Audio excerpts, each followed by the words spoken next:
Home and away tonight. Hang on 1 second. I'll give you something real quick. Checking 1, 2, 3. Fast hockey audio check. Fast hockey audio check. Wildcats versus Lone Star Brahmas, October 3rd, Kay Yeager Coliseum. Checking 1, 2, 3. Fast hockey audio check. Home audio check.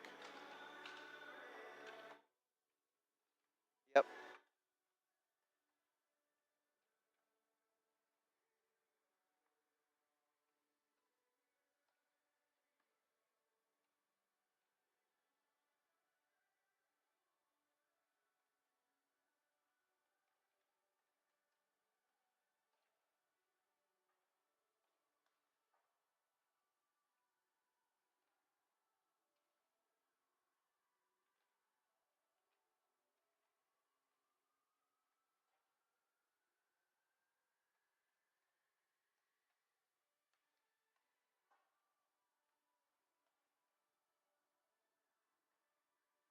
Yeah, that was. Hang on 1 second here. Checking 1, 2, 3. Checking 1, 2, 3. I'm seeing some VU meters move on our end, so there's something going into fast hockey. Checking 1, 2, 3.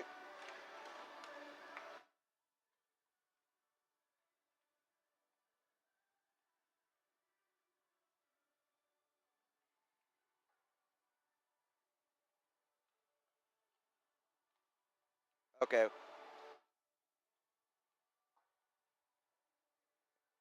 Well, I just turned down the crowd mic to hopefully isolate it a little bit. Let's turn me up. Fast hockey audio check. Checking 1, 2, 3. Checking 1, 2, 3. Home audio check. Wildcats versus Brahmas. Kay Yeager Coliseum, October 3rd.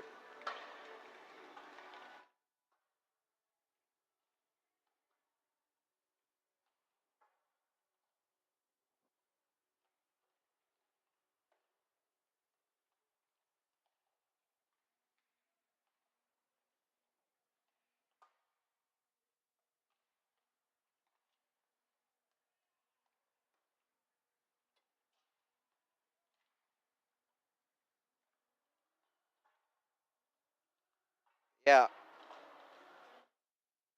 Yeah. All right. Well, let's come back to home. Let's do away real quick. Maybe it's just my encoder window or something like that. Away is coming at you right now.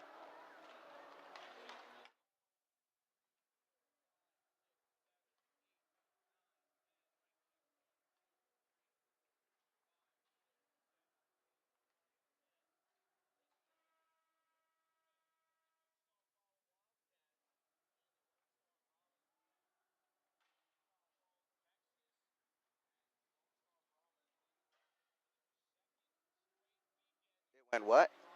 Silent.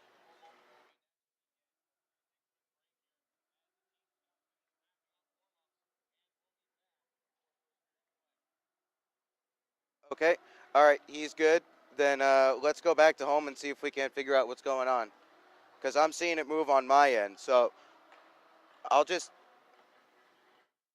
I'll just start counting, and let me know if you hear me. Checking 1, 2.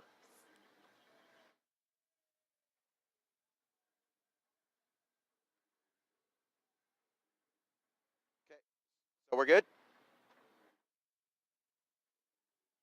All right. Thank you very much.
Down in front, rebound, scores!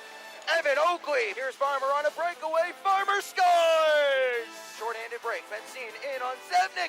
Oh, and a great left pad save there. Shot deflected, they score! Colin stops short-handed. You're listening to Wildcats Hockey, presented by Armored Roofing on the Wildcats Broadcast Network. Good evening and welcome to the Kay Yeager Coliseum. Ben Horner with you, very excited to be bringing you another great edition of Wildcats Hockey presented by Armored Roofing. Tonight, the Cats look to continue their winning ways when they take on the Lone Star Brahmas in the first of two games between these two sides this weekend here in Wichita Falls, as the Wildcats come into this contest with a record of 5-2-0, fresh from a sweep of the Topeka Roadrunners, who were previously unbeaten entering last weekend's series. On the other side of the ice, the Brahmas enter play 2-3-0, having lost their division opener against the Corpus Christi Ice Rays last Saturday. A little bit more on that as we go forward. However, first, let's get you a quick recap on what happened last weekend for the Wildcats, and it was a good one for Wichita Falls. They swept previously undefeated Topeka, who still sit in first place in the division. However, the lead is not so big as it was after last weekend's sweep. On Friday, the Cats came away 3-1 winners. Austin Beaulieu picked up a pair of goals in that contest, and he was just getting started on the weekend, as Beaulieu wound up picking up 4 goals and an assist for 5 points in the 2 games played. For his efforts, he was named the South Division's first star of the week, and a very deserving award for Mr. Beaulieu, who right now leads the Wildcats in points and in goals, as he is getting getting adjusted quite nicely to the North American Hockey League, and this is first and only year of juniors, most likely, as he is committed to Alabama Huntsville for 15-16. In addition to Austin Beaulieu, the other Austins were chipping in as well, namely Austin Shaw. He started and won both contests last week, and 2-0-0 mark, a 1.00 goals against average, and he stopped 51 of 53 shots to pick up his 3rd and 4th straight wins. Coincidentally, the Wildcats are on a 4-game winning streak as well, as Mr. Shaw has come in and really shone brightly for Wichita Falls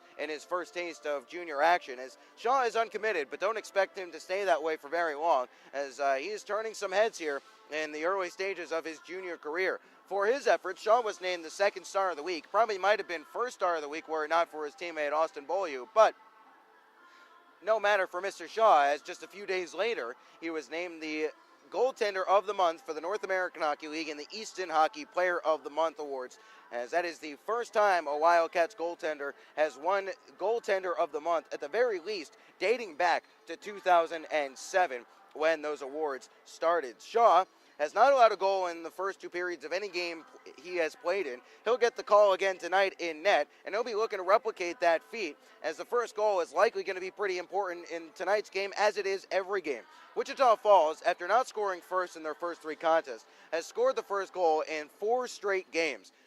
No coincidence that they are 4-0-0 in those 4 games, and that's going to be something to keep an eye out for tonight, as the Brahmas are only 1-2-0 when allowing the first goal. They allowed the first goal against Corpus Christi, weren't able to overcome that deficit, and then at the end of the day, that burned them, as they put up a season-high 32 shots on goal to the Brahmas against Corpus Christi last weekend. Roman Uchin scored the only goal in the loss, but it was not enough to overcome the Ice Rays, and a strong goaltending performance for Corpus Christi by Mr. Lindgren in the pipes down there on the Gulf of Mexico.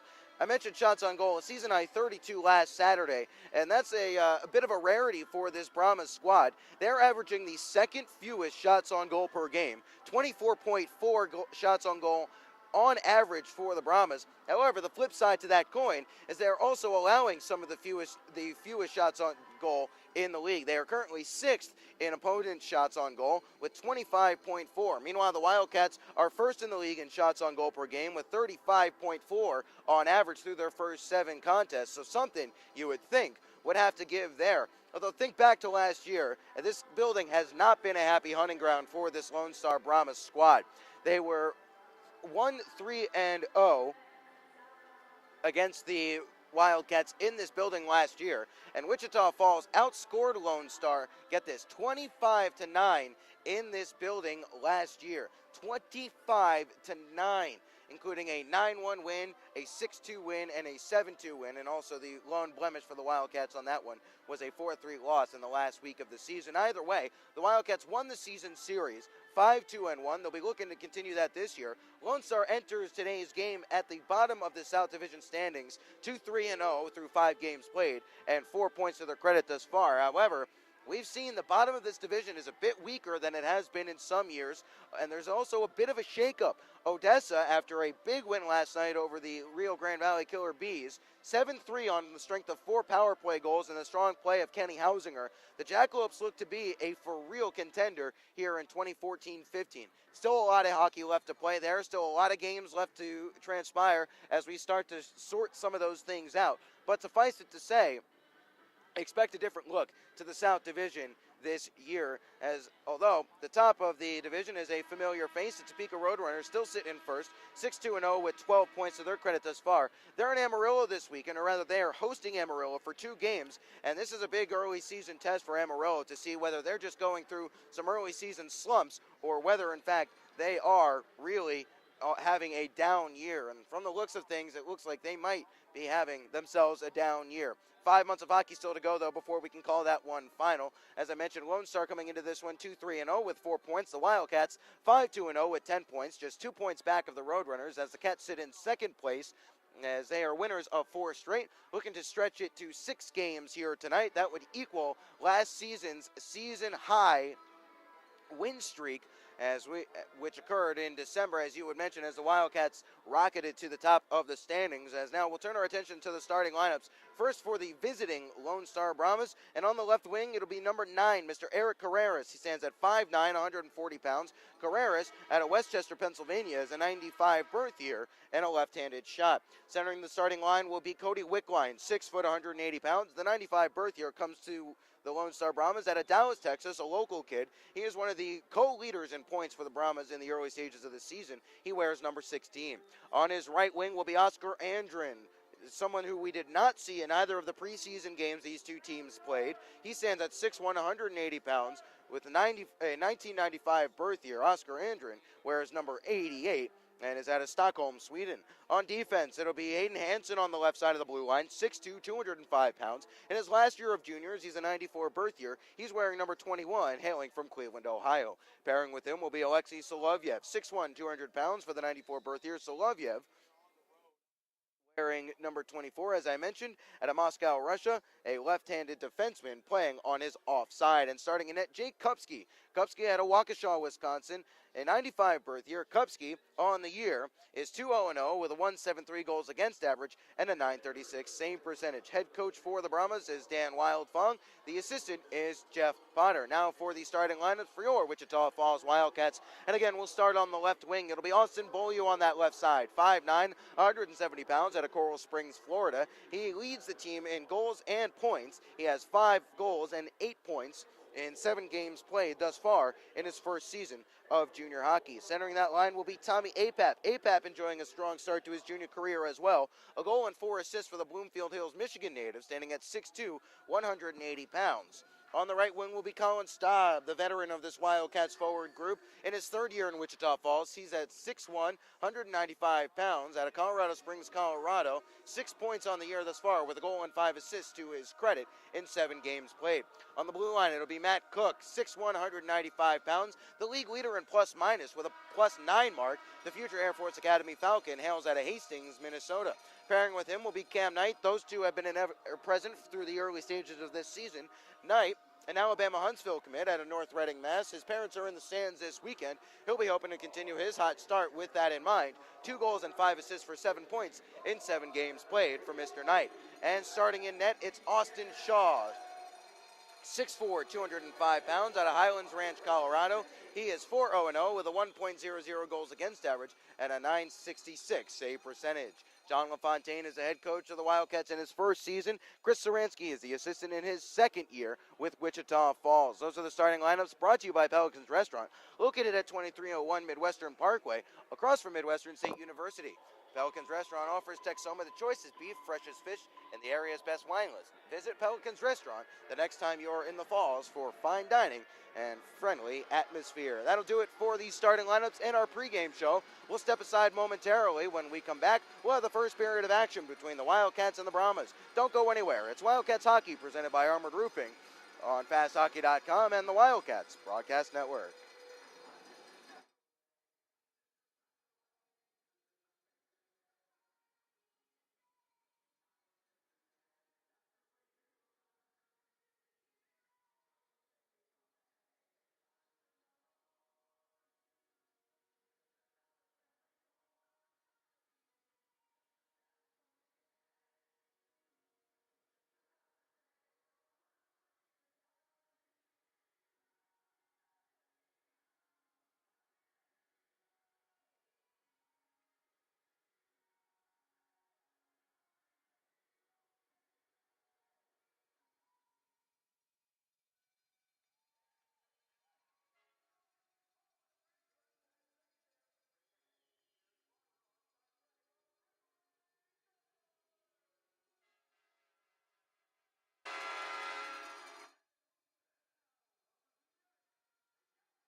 Good evening to you from the Kay Yeager Coliseum, where the ice is down, the lights are up, and we are just moments away from another great edition of Wildcats Hockey presented by Armored Roofing. Hello and a good evening to you. Ben Horner with you. Very excited to be bringing you all the action here tonight from the Kay Yeager Coliseum. Wildcats hosting the Lone Star Brahmas. Cats wearing their home white sweaters, skating from right to left across your screen. That is P to Q across your keyboard. If you're joining us on the Wildcats YouTube channel, coming back the other way, the Lone Star Brahmas wearing their road black sweaters with the purple shoulder plates and arm accents. They'll skate from left to right across your screen. That is Q to P across your keyboard. Ceremonial puck drop is out of the way. We are just a few moments away from a two-game set between the Wildcats and Brahmas here tonight. Tonight's officials for you: Stephen Royard will be the referee with the orange armbands, as Justin Bell and Neil Campbell will be the linesmen this evening, and actually tomorrow evening as well. Not to jump ahead of anything, as there's still 60 minutes of hockey, maybe 65, to get through before we can even think about tomorrow evening. Until then, though, it will be APAP to go in the draw against Romanuchin. Royard will bring them together in the middle as APAP and Uchin take the draw, and the puck is down. We're underway in the first period, brought to you by American Classified, as the Wildcats control right off the draw on APAP's good clean win. Here's Colin Saab on the right wing. He'll get over the red line, softly chip it in, but it's a delayed offside, so the Wildcats, who were circling back to tag up, don't get the benefit of the doubt from Justin Bell, and we'll get our first whistle just 14 seconds into the period. We'll do a neutralized face-off in front of the penalty box side, as once again, Uchin and APAP will take the draw, and once again, APAP with another clean win. So clean, in fact, it rolls all the way back into their own defensive zone, as Cam Knight will circle back and grab it there. Using the net to shield away from a man, he'll play it along to Cook. Cook with a nice pass up the ice to hit Colin Staub in stride. Here's Staub, left the puck behind momentarily. He gets it back, feeds it in front for APAP, and he stashed it just wide of the cage. Reverse back behind by Caleb Thompson. Picking it up there is Johan Steen, his D partner, as Steen is put under some pressure on a good forecheck there by Beaulieu. Knight with a good step, but he couldn't come away with the puck. Egan sweeps this one in, and Shaw will step out of his cage to play it there in a big collision. Shaw trying to get back in net. Who's the penalty going to be on? I think it's going to be on the Brahmas, as Shaw, it's going to be a charging call as Shaw went tumbling down to the ice. Unhappy with the call is Sebastian Vidmar. Shaw left his cage to play the puck as he was trying to quickly step back into the net. Vidmar came along, and it really was an inadvertent collision, but either way, check that, it's going to be Romanuchin. It was an inadvertent collision, but either way, when you hit the goaltender, you're not really going to get the benefit of the doubt on too many calls like that.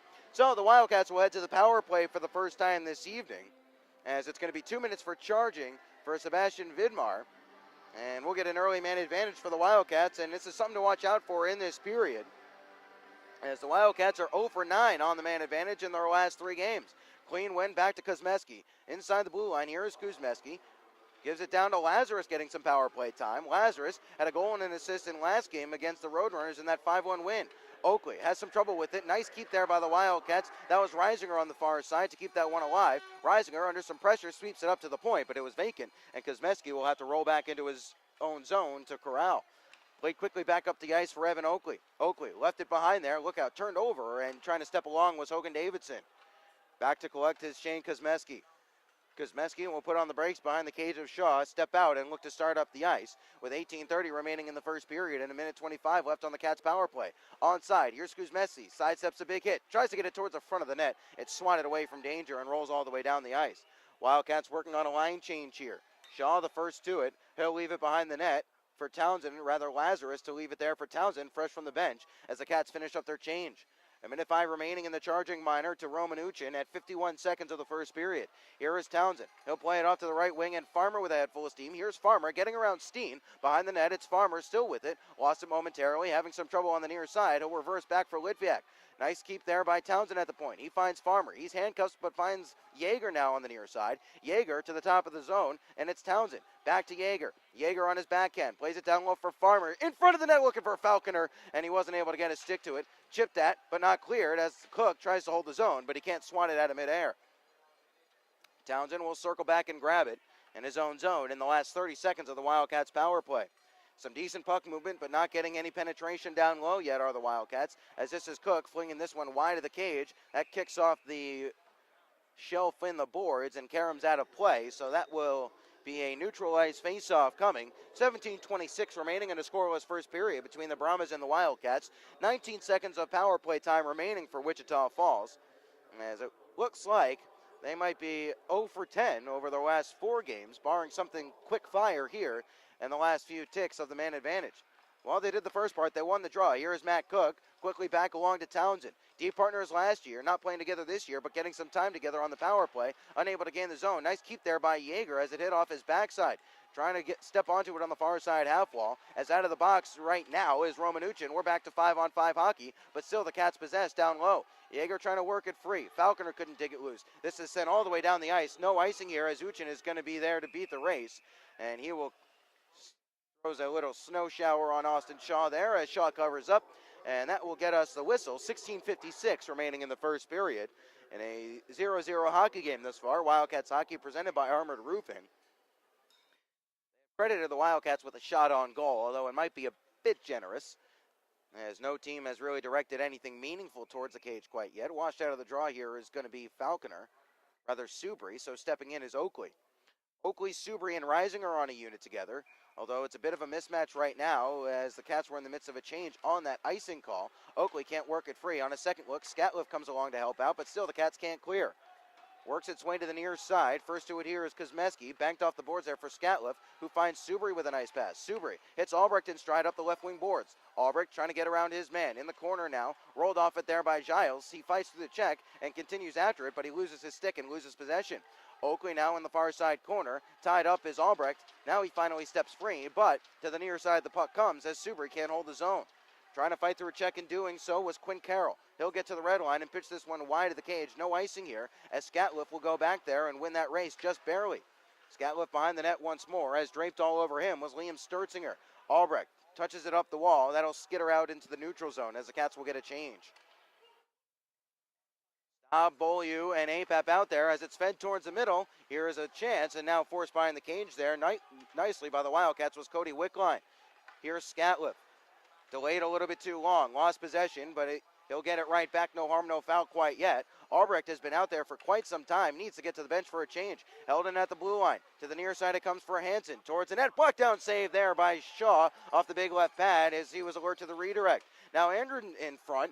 Rather, that was Andren in front who had the chance. He has his pocket picked. Staub will gain the offensive zone. Loses the puck as it's lost in some feet along the near side.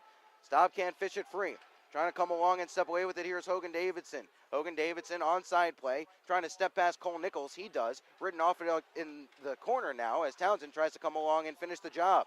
Served back along to the near side. Austin Beaulieu in his own defensive zone. Softly back along to Townsend as the Cats will start the breakout with 15:10 remaining in a scoreless first period. Pass through the middle of the ice. Gets knocked right onto the stick of Apap. Apap flings it back to the near side. Hustling in to hold the zone, but unable to do so was Litviak. And sensing some danger, he will just touch up the puck on the delayed offside as ready to sprint away in a 3-on-1 or a 4-on-2 were the Brahmas. 14:58 remaining in the first period. Wildcat 0, Brahmas 0. They'll bring the faceoff all the way down to the defensive zone of the Wildcats on the intentional touch-up on the delayed offside. Won by the Brahmas. Back to the point for Caleb Thompson. He'll swivel it down low. Served out in front there. That was off the stick. Trying to find Uchin, but it pops up into the high slot. Egan can't step away with it. Now it's Litviak. Served along to the near side for Lazarus. Onside, Lazarus trying to find Yeager through the middle, and it was in front of him. He wasn't able to grab it. On the stick of Egan in his own zone. Egan will try to start it up the ice. Headman pass was intercepted. Very dangerous there as Vidmar was ready to race away on a breakaway. As Cam Knight will have to hustle back into his own zone to retrieve. He turned it over to Egan. Egan can't serve it towards the middle. Good help out there in his own zone by Litviak, but he turned it over. Vidmar's shot flashes through the crease as unable to hold this one in at the near side point was Caleb Thompson. Thompson serves it along to Steen as the Wildcats work on the forecheck. Steen will retreat behind his own net. Wiping out there was Litviak. That allows Steen to step inside Lazarus and move up the ice. He gains his own, pitches it in behind the cage of Shaw. First to it here is going to be Cam Knight.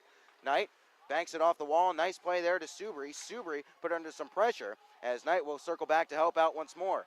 14:15 remaining in the first period. Still no score. Shots on goal are one apiece thus far as here's Lazarus under some pressure, still fighting through it. He'll serve it back to Matt Cook for the Cats to recollect. Subri chips it in as he gained the offensive zone. First to this one here was Anton Sanderson, as Lazarus or Subri is tied up behind the net. Oakley trying to come along and help out as a two-a-side battle ensues. Here's Reisinger first to it here. On the far side corner, he's tied up. Two-a-side battle once more along the far side, as trying to fight through the check was Reisinger. Here's Oakley. Has it taken away from him as he was trying to turn and play it up to the point. Stepping along here and sprinting forward, it's Mark Bowen. Shrugged off a check, chips it into the near side corner. First to it here is Shane Kuzmeski. Picking it up, however, are the Brahmas. Hustling along to the far side. First to it here is Cody Wickline. Wickline in the far side corner. Rather, that's Nick Ford down low there. Stepping away with it are the Wildcats as Kuzmeski got it to Reisinger. Reisinger quickly up into Farmer. Back on to Reisinger in some space. Here's Reisinger, and as he was trying to pull the trigger, it skidded away from him.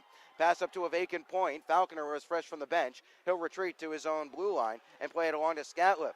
Scatliff turned it over. His pass was too hot for Farmer to handle. Starting up the ice once more. Here is Bowen. His shot blocked there by Scatliff and goes up out of play. Ridden hard into the back wall there was Eric Carreras, actually, who had the initial chance. 13 minutes remaining in a scoreless first period. Very cagey affair, and talking to Nick Merrick, the Brahmas broadcaster, before the game, he said the coaching staff of Lone Star was thinking they were going to try and play a trap game, really slow down the Wildcats' high-speed offense, and you'll see it right now, or you'll see it when the Wildcats try to start the breakout. 3 and 4 guys clogging up the neutral zone and just camped out at the defensive blue line. Cats win the draw as motoring through a check. Here's Albrecht. He was knocked off balance, but plays it in towards the cage of Kupski. And Kupski, with the pressure in front of him, will cover up. 12:51 remaining in the first period. As it's Wildcats hockey presented by Armored Roofing on FastHockey.com and the Wildcats Broadcast Network. No score thus far, no scoring chances of note. Faceoff will be to the right of Kupski. It was about this point last weekend when the Wildcats opened the scoring in both of those games, right about the halfway mark of the first period.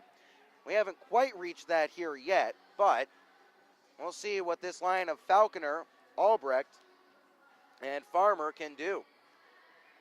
Albrecht stepping in there for Kevin Sherazin. Sherazin a healthy scratch tonight.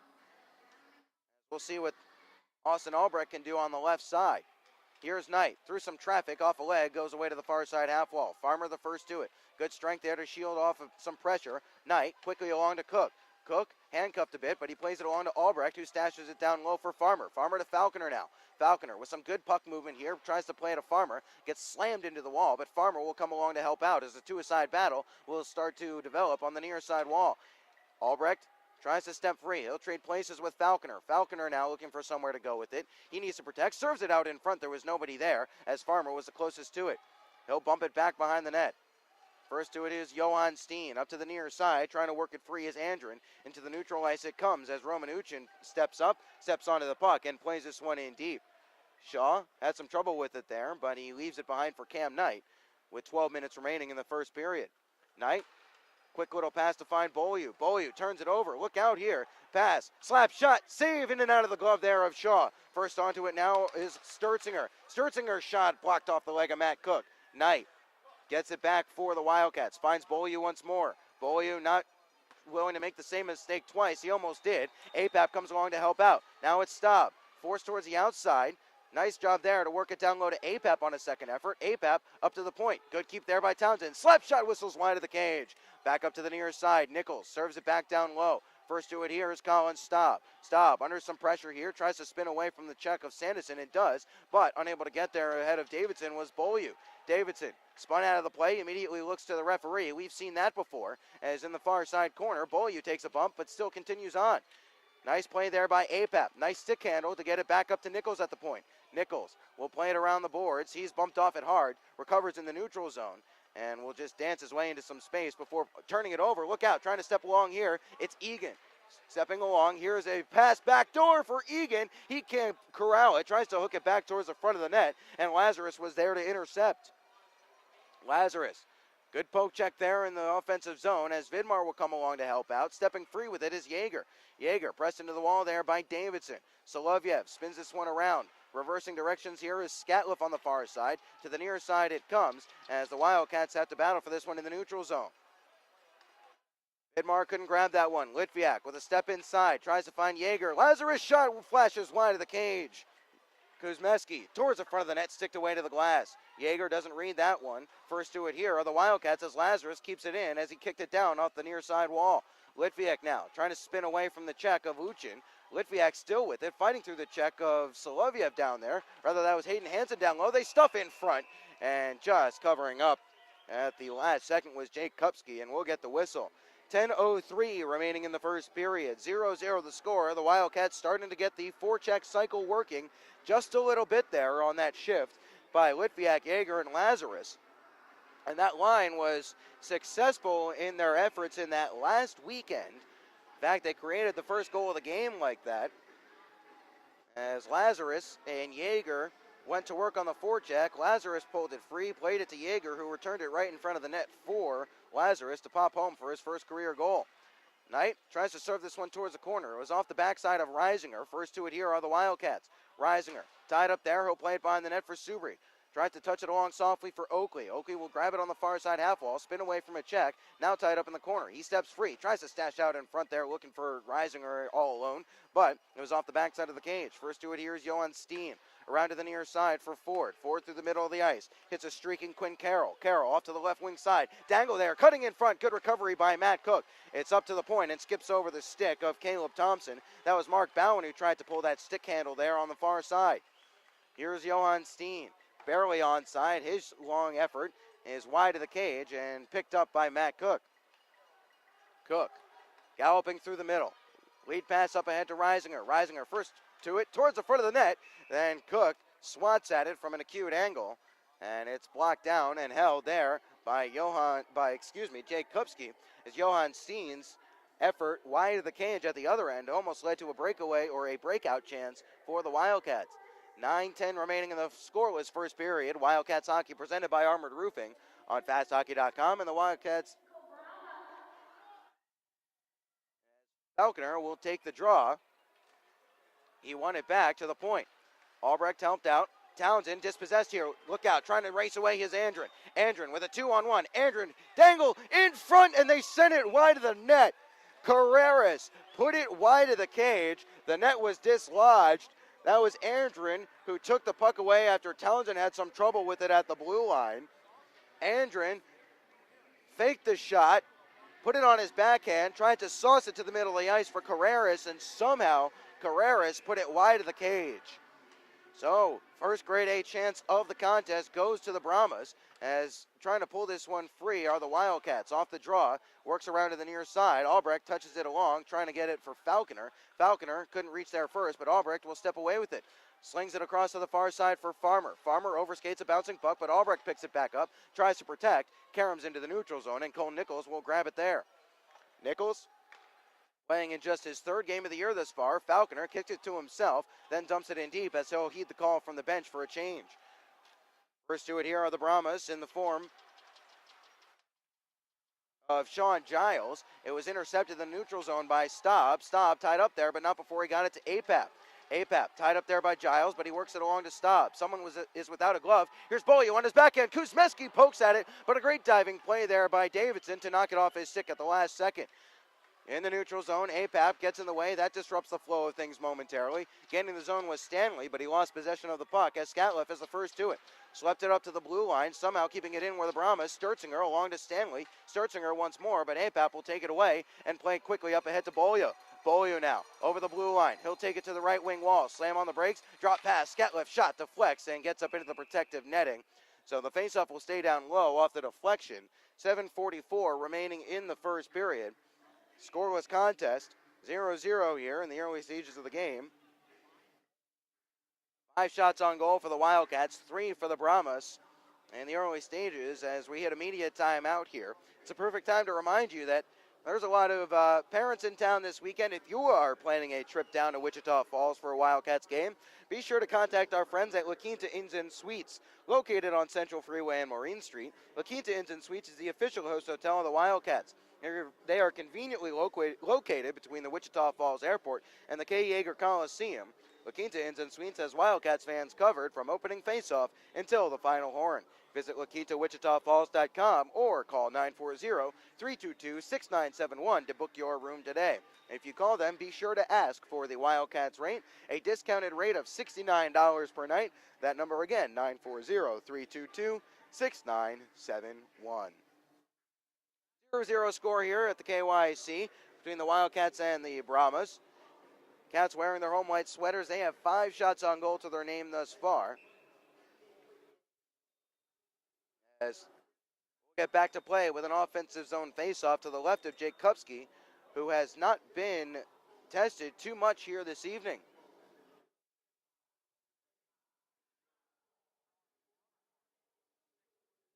Yeager will take the draw.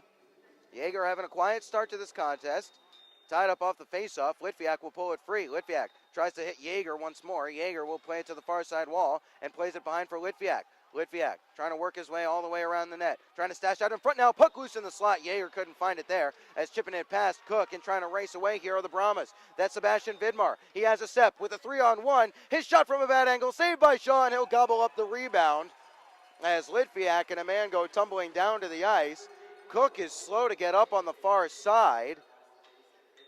Cam Knight came back and covered, used his big 6'2" frame to take away the passing lane. But more concern here for the Wildcats as Matt Cook is gingerly back to his feet, not putting too much weight on that left leg, and he would be a big loss for the Wildcats. He's been logging a lot of minutes thus far in the 2014-15 campaign. We'll keep an eye out for that one, see if he's good to get back in the game later on. But be that as it may, that was a great play by Cam Knight to take away the passing options in the middle as he sprawled out. The only thing left was a bad angle look that Shaw was able to gobble up and then cover the rebound on. 7:20, we're back to play here, 0-0 score as this one is slapped off the glass. There's going to be a penalty here as it's against Nikita Litviak, so the Wildcats are shorthanded for the first time tonight on the Gilmore's Collision Center penalty kill. Through the middle, here's Roman Uchin. Tries to dangle his way around Kuzmeski. Should have been a slashing call on Kuzmeski, and it will be, as Uchin got inside him and a little aggressive with the slash. There was Shane. So the Wildcats already down 1 man. Will be down 2 men. It's a 5-on-3 coming up. With 7:01 remaining in the first period, they'll have to kill off a minute 38 of 5-on-3. Big ask for the Wildcats penalty kill here. PK has been okay on the year thus far. Nothing too special. Killed off 20 of 25. That's middle of the pack for the Wildcats. This is a big kill here early in the game. Here's Caleb Thompson. Plays it to his deep partner, now gets it back. Thompson trades places, winds a one-timer. Egan tries to play it back to Sanderson, but it was behind him and into the neutral zone. Caleb Thompson along to Egan, now back to the far side for Sanderson. Sanderson trying to get around Cam Knight. Knight first to it here, trickles it up to the blue line, but holding it in was Roman Uchin. Uchin walking down now towards the middle of the ice he comes. Reverses it along to Sanderson. Sanderson trades places with Thompson. Winds a slap shot, and that was blocked in front and went away to the near side wall. Sanderson holds it in. Caleb Thompson, backdoor. Egan had it lost in his skates. Staub will swoop along to pick up the loose puck and fling this one the length of the ice to kill off some more time. Farmer will step out there for Colin Staub. 6:10 remaining in the first period. 43 seconds of 5-on-3 remaining. On to the stick of Matt Cook. Good to see him back out on the ice after he took a little knock. Solovyev, almost too many men on the ice against Lone Star, but he played it along to Steen. Steen, onside play. He'll slam this one around the rink boards. First to it here on the near side was Cody Wickline. He has some trouble with it. Cats can't clear the zone. Solovyev walking towards the slot. His shot blocked in front. Didn't get all the way through. Farmer can't clear this one, though. Steen once more. Held on a slap shot. Now Solovyev with a one-timer and a save there by Shaw. In a great position on that one. He read that all the way. Net was dislodged. We'll get the whistle. 5:35 remaining in the first period. 0-0 score. And mostly for the play of Austin Shaw. Always in a good position is Austin Shaw. Doesn't usually take himself out of the play, sprawling from left to right or over pursuing an effort. And a good example of it there. He got himself right in front of that shot to make an easy save. Solovyev now. Solovyev wants it, plays it a one-timer sticked away there by by Shaw off the stick of Steen as Yeager flings this one but not out. Steen walking in once more. Now back to the blue line, towards the net, deflected, and trying to snatch it home was Andrin, but it was on his offhand. One man out of the box, that's Litviak. Here's Andrin, towards the middle, his shot, wide of the cage off the partial deflection. Litviak, on his backhand, is able to get this one into the neutral zone as Solovyev gloves it down, curls away from some pressure. Here's Wickline through the middle. Wickline shot and a save there by Shaw. Point blank, Shaw saw it all the way. He made the save, and we get the whistle. 5:03 remaining in the first period. Cats shorthanded for another 3 seconds as Kuzmeski will be out of the box in just a moment on his slashing minor. As the faceoff will be to the right of Shaw. Subri is out there to take the faceoff for Wichita Falls. It's one back to the point. Slap shot blocked down there off the stick of Sanderson. Out of the box is Shane Kuzmeski. Subri ties his man up. Picking it up is Cam Knight. Fresh from the bench is Reisinger. Oakley skitters it forward. Knight will step onto it. Good clean kill here by the Wildcats on that extended 5-on-3. Knight tries to play it towards the front of the net. It was intercepted and coming back the other way. Trying to race onto it. Look out, could be a breakaway, but a great recovery there by Matt Cook to step in front of the man racing away. That was Nick Ford. Cook showing no ill effects of whatever stung him on that left leg, as this is Knight through the middle of the ice for Reisinger. Lost it in his feet, couldn't corral as Ford took it away from him. Forced back in. Here's a turnover now. Oakley behind the net, in front, Reisinger, and a save there by Kupski. Oakley to the near side he comes, worked over in the corner as he'll play it softly behind the net. Subri first to it here. Someone is without a stick. It's a Brahmas skater down there as that's chipped off the boards softly there by Quinn Carroll. Held by the Cats. Cook at the left point through the middle of the ice for Oakley to the back door. Swatting at it there was Reisinger, and he couldn't get it towards the net. Townsend with a good step there to hold the zone. He finds Reisinger. Reisinger gassed. Townsend keeping the forecheck going here as the Cats are working on a change. Townsend on the far side. He's tied up. Reisinger flings it to the near side point.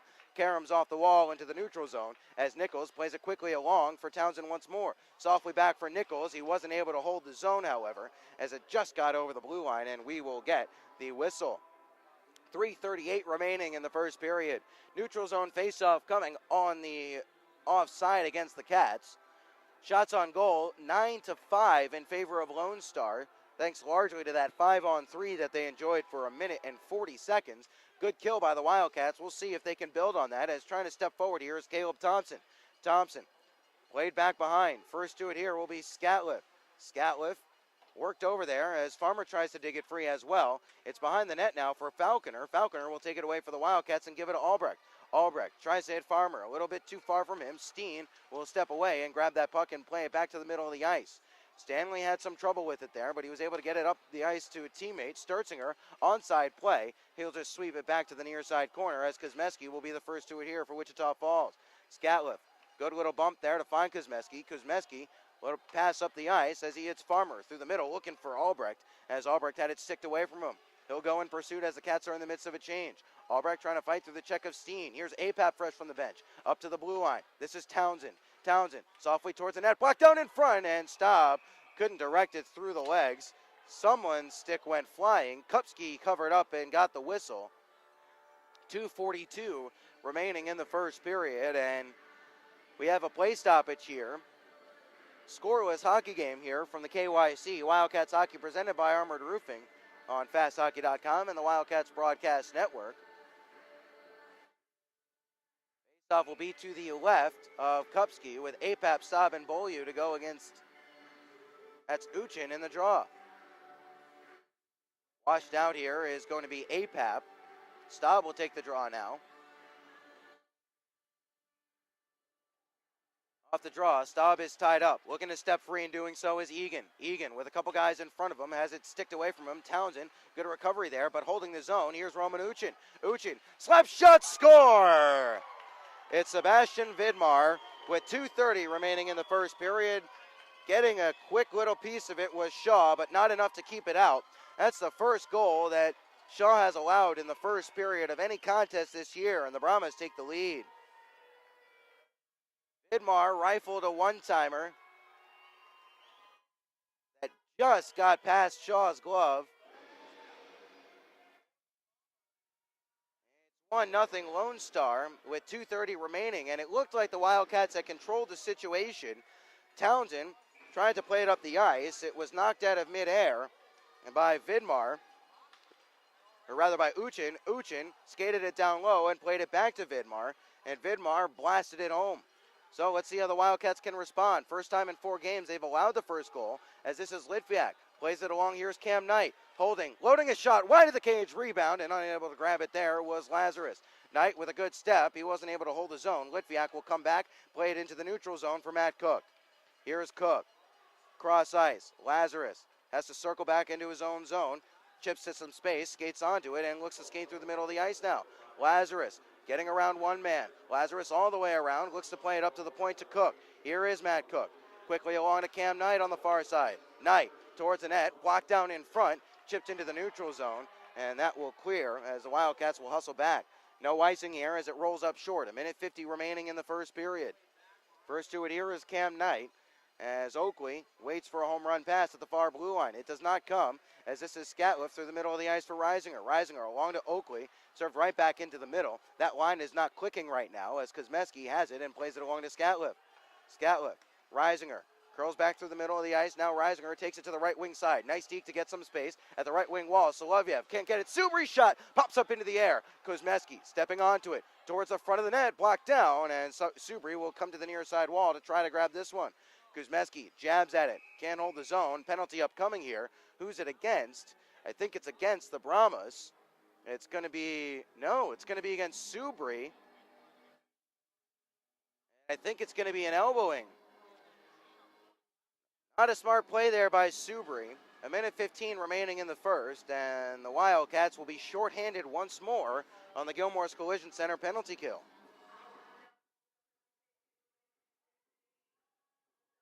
Faceoff will be to the right of Shaw, so the Cats head back to the Gilmore's Collision Center penalty kill.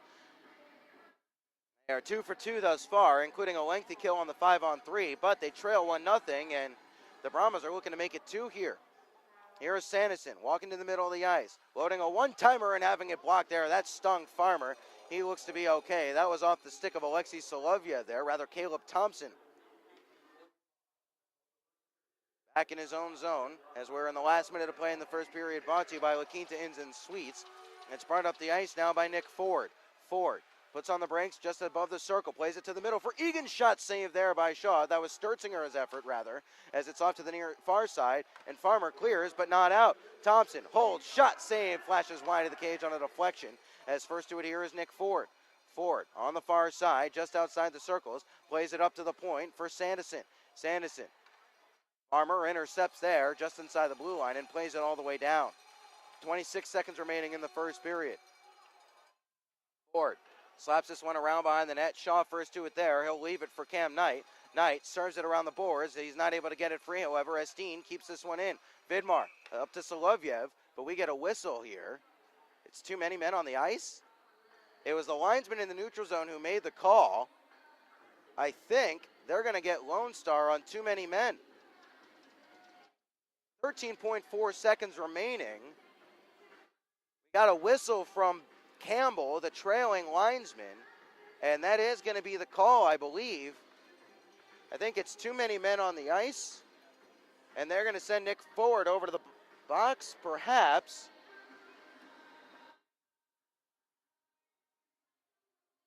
Yeah, that looks to be the call. Too many men on the ice. Too many men on the ice against the Brahmas. So that will negate the remaining 58 seconds of power play time for the Brahmas. We'll skate at 4-on-4 for the last 13.4 seconds of this first period.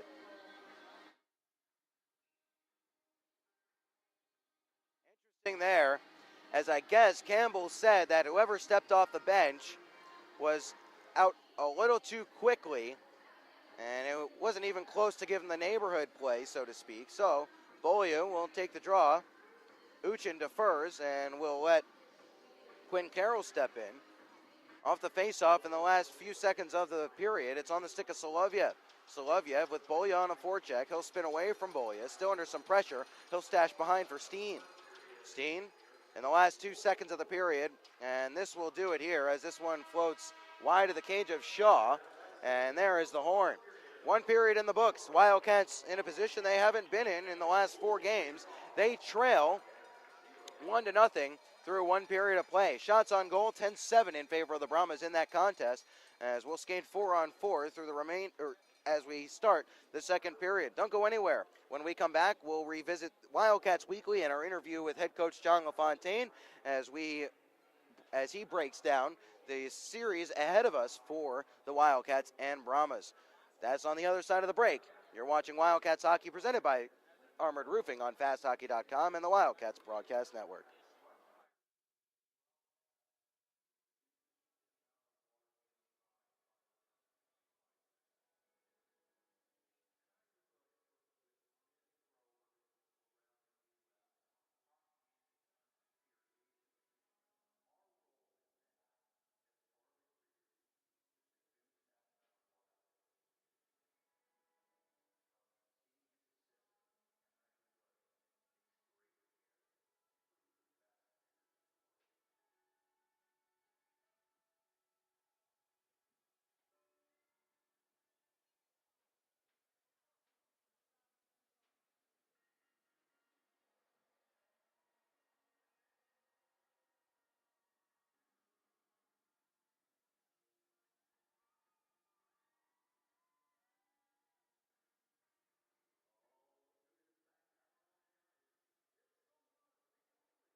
Here at the Kay Yeager Coliseum, first intermission here on FastHockey.com and the Wildcats Broadcast Network. It's Wildcats Hockey presented by Armored Roofing.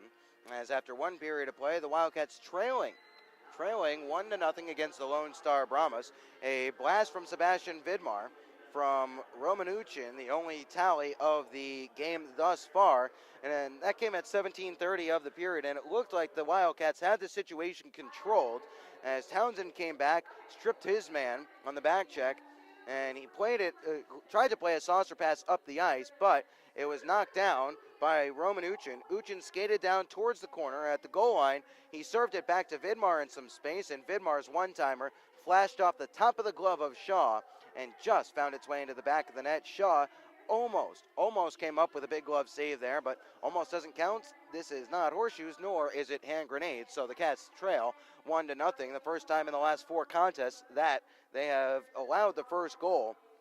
Now, that is not insignificant because the Wildcats are 4-0-0 when scoring the first goal, but they are 1-2 when allowing the first goal of the game.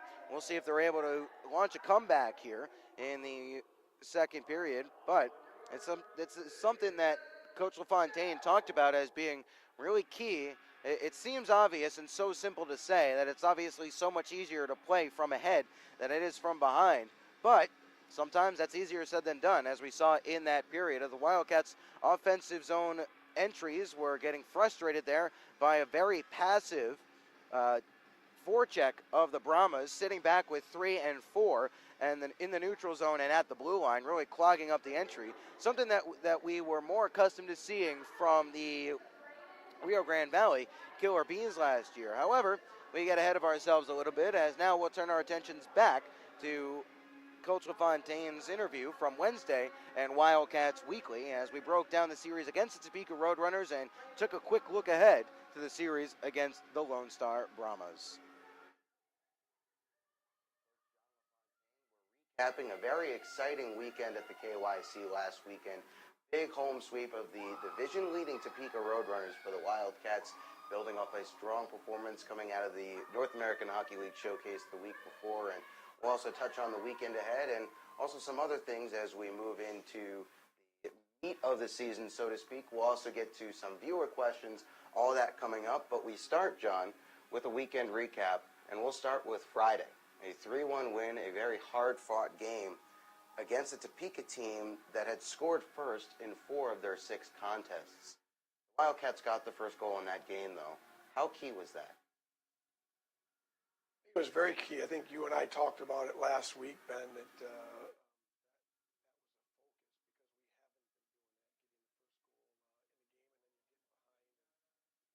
tough. It's tough when you're trying to come back.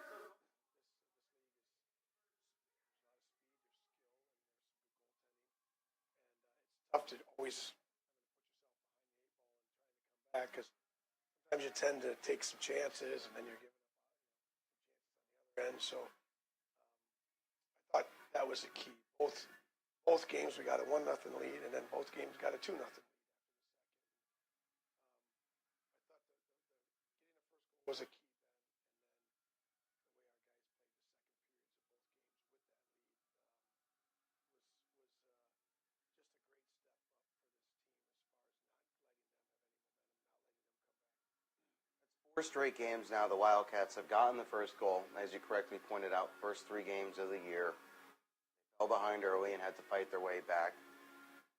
Is that a result of anything specific, or just a byproduct of the team coming together as the season progresses? I just think that the guys are starting to know each other better, and are starting to understand how to work together, and starting to read off each other better. I mean, it's such a fast game, and it just takes a little bit to get to know each other. So we've got quite a few new players, and shuffled a lot of guys in the lineup, and guys are starting to communicate better and come together as a team. So give them credit. They've definitely tightened up defensively, because they're working harder for each other on that side of the puck, and I think they've seen because of that they're having more success offensively. You mentioned defense there, and that's a perfect segue to the next point. This was a Roadrunners team that had averaged 6 goals per game in the previous 3 contests before heading into the Kay Yeager Coliseum. Wildcats shut them down, 2 goals over the 2 games. You mentioned that the defense was always going to be a work in progress, takes a bit more of an adjustment period than for the forwards. Has that adjustment period, for your money, gone quicker than expected? It seems like there are some new guys who have really embraced their role and have really started to become more comfortable with life in the North American Hockey League. Yeah, we've got some really high-end smart defensemen, that read the ice well and are quick and defend well, and have some good. They adjusted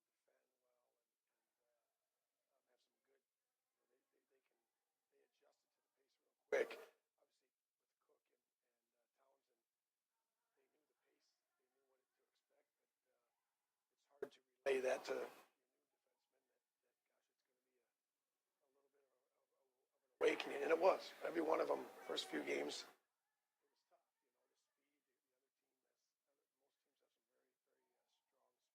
tough. The speed. The other team has, most teams have some very, very strong speed up front. young guys have really elevated their game at the defensive end.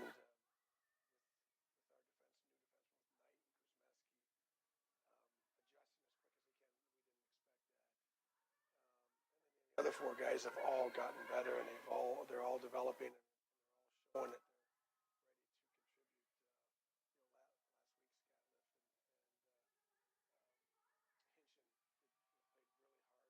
they're well. And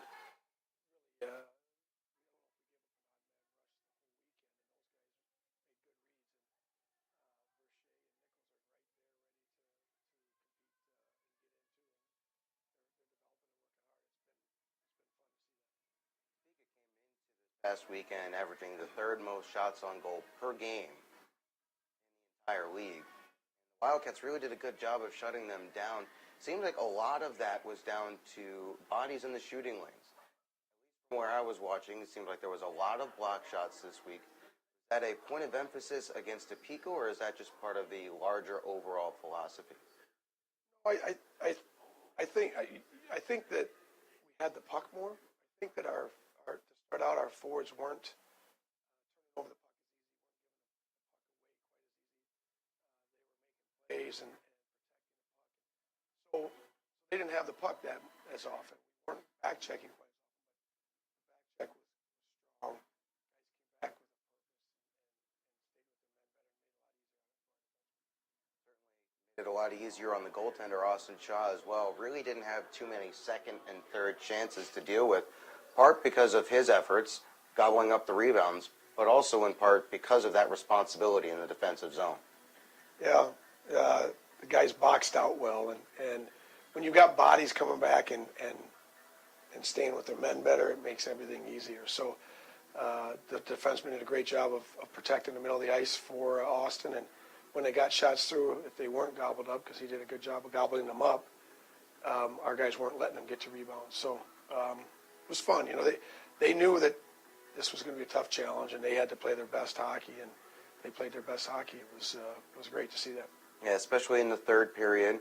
Would have been real easy to get a little bit rattled when Topeka scored to cut that 2-0 lead in half, and this goes for both Friday and Saturday night, actually.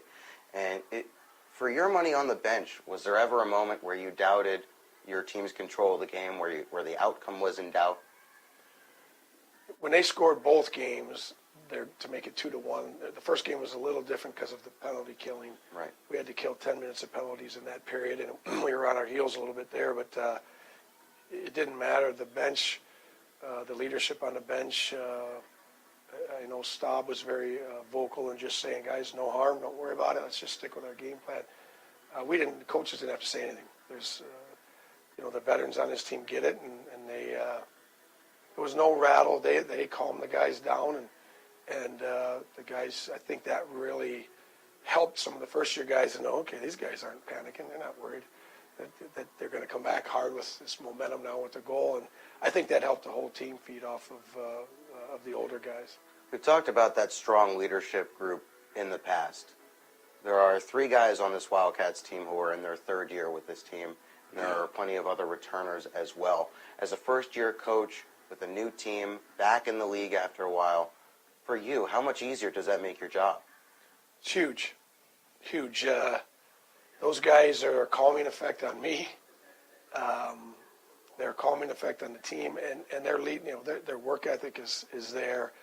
They've been there, and so they're helping these younger guys out. They're putting their arm around these guys, lifting them up if they've had a bad game or a poor game or a weak game, and as a result, you can see once you guys playing for each other already, and it's only September still. So that's something that's really resonated with Wildcats fans. We'll touch on that in just a second, but let's point to some of the standout performers for the weekend. Austin Shaw, obviously, we already touched on him a little bit. He went 2-0-0 on the weekend, South Division second star of the week, and he would have had a good case for first star of the week were it not for teammate Austin Beaulieu. Stopped 51 of 53 shots he faced, carried a shutout into the third period of each of those games. In your mind, what has made his adjustment to juniors such an easy one thus far? Well, he's playing beyond what we expected.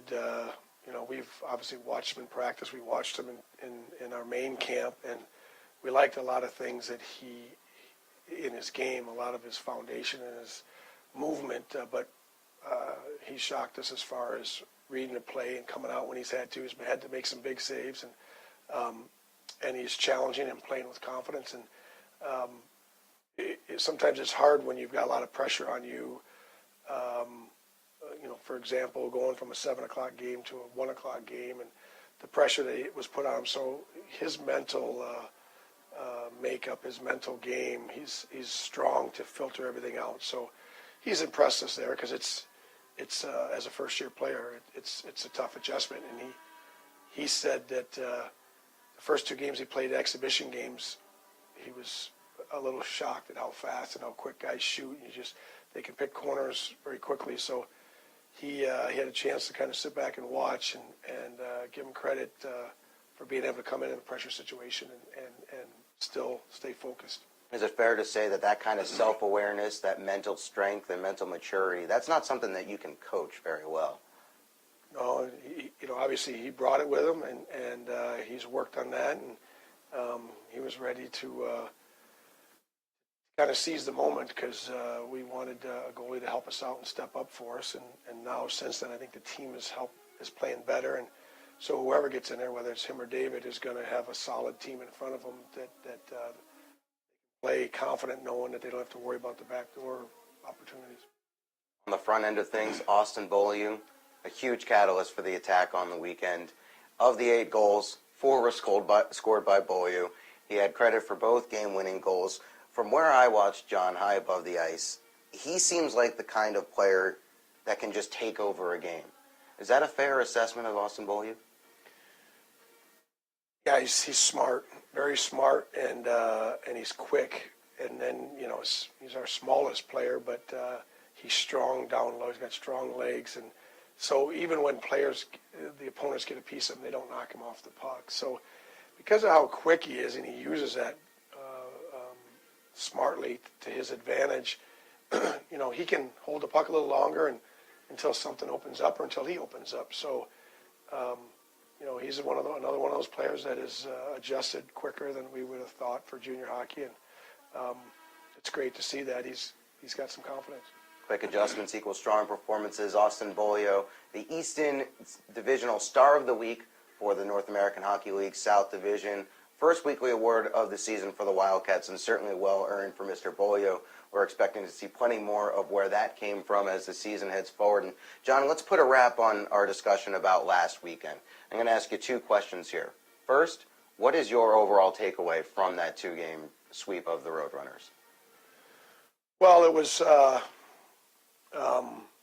exciting to see that the hard work the guys have been putting in, to see that pay off against the top-notch team. Sometimes, we come back from the showcase and we beat a couple teams, but we didn't know much about them. We don't know if they're really going to be good teams or not. So it's always good to get wins, but we knew Topeka how strong they are. So it was kind of a confidence builder for the guys to say, okay, the hard work is paying off, and if we play as a team and we put defense first, that we can play with the best. So. Second question, just to put an exclamation point on this. Many Cats fans will remind that Topeka is not a team the Wildcats have enjoyed much historical success against. There's a lot of excitement coming out of that sweep. What would you say to them to help them keep that weekend performance in the larger perspective of the 60-game season? Our fans or to our To our fans. To our fans. Well, I think they have every right to expect us to play that way and only better every weekend. You got to respect your opponent, and our guys know that. And Lone Star's going to come in, and they're going to be the best we've seen them. We got to see them in 2 exhibition games, and you can't judge from the exhibition games. Everybody gets better. So I think our fans should expect the kind of hockey they saw last week every weekend, which is playing with heart and playing hard, and not really wanting to give up the puck, not wanting to have to give up the puck, but to make plays and not have to chase the puck all over the ice. So hopefully we can show some consistency another weekend here. Heard it. Wildcats knew that the preseason games meant absolutely nothing. Of course, the fact that this is still a Brahmas team that they have had success against in the past. Sure, it's a new year. However, they were not able to really play their game the way they would want to in that first period, and credit for that should not go against the Wildcats. It should go to the Brahmas. They did a good job of disrupting the Wildcats' entry plays. We'll see if the Cats were able to make some adjustments in the locker room in that period. As the Cats and Brahmas will change ends here. We'll skate 4-on-4 for the first 28 seconds, and the Wildcats will have a minute or so of power play time as the team change ends. Cats skating from left to right. Q to P across your keyboard if you're joining us on YouTube, and coming back the other way, obviously, are the Brahmas. And it will be Oakley to go against Uchin in the draw.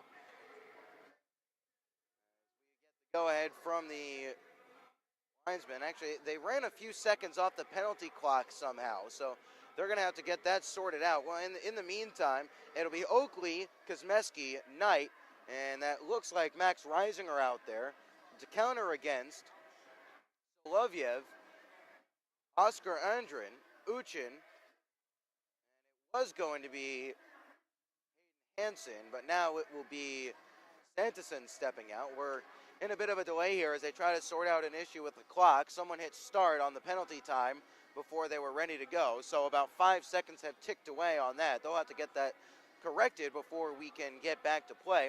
In the meantime, well, no, we might be good to go. Well, either way, while the referee tries to sort this one out, let's take a look at the Jerry Sporting Goods out-of-town scoreboard.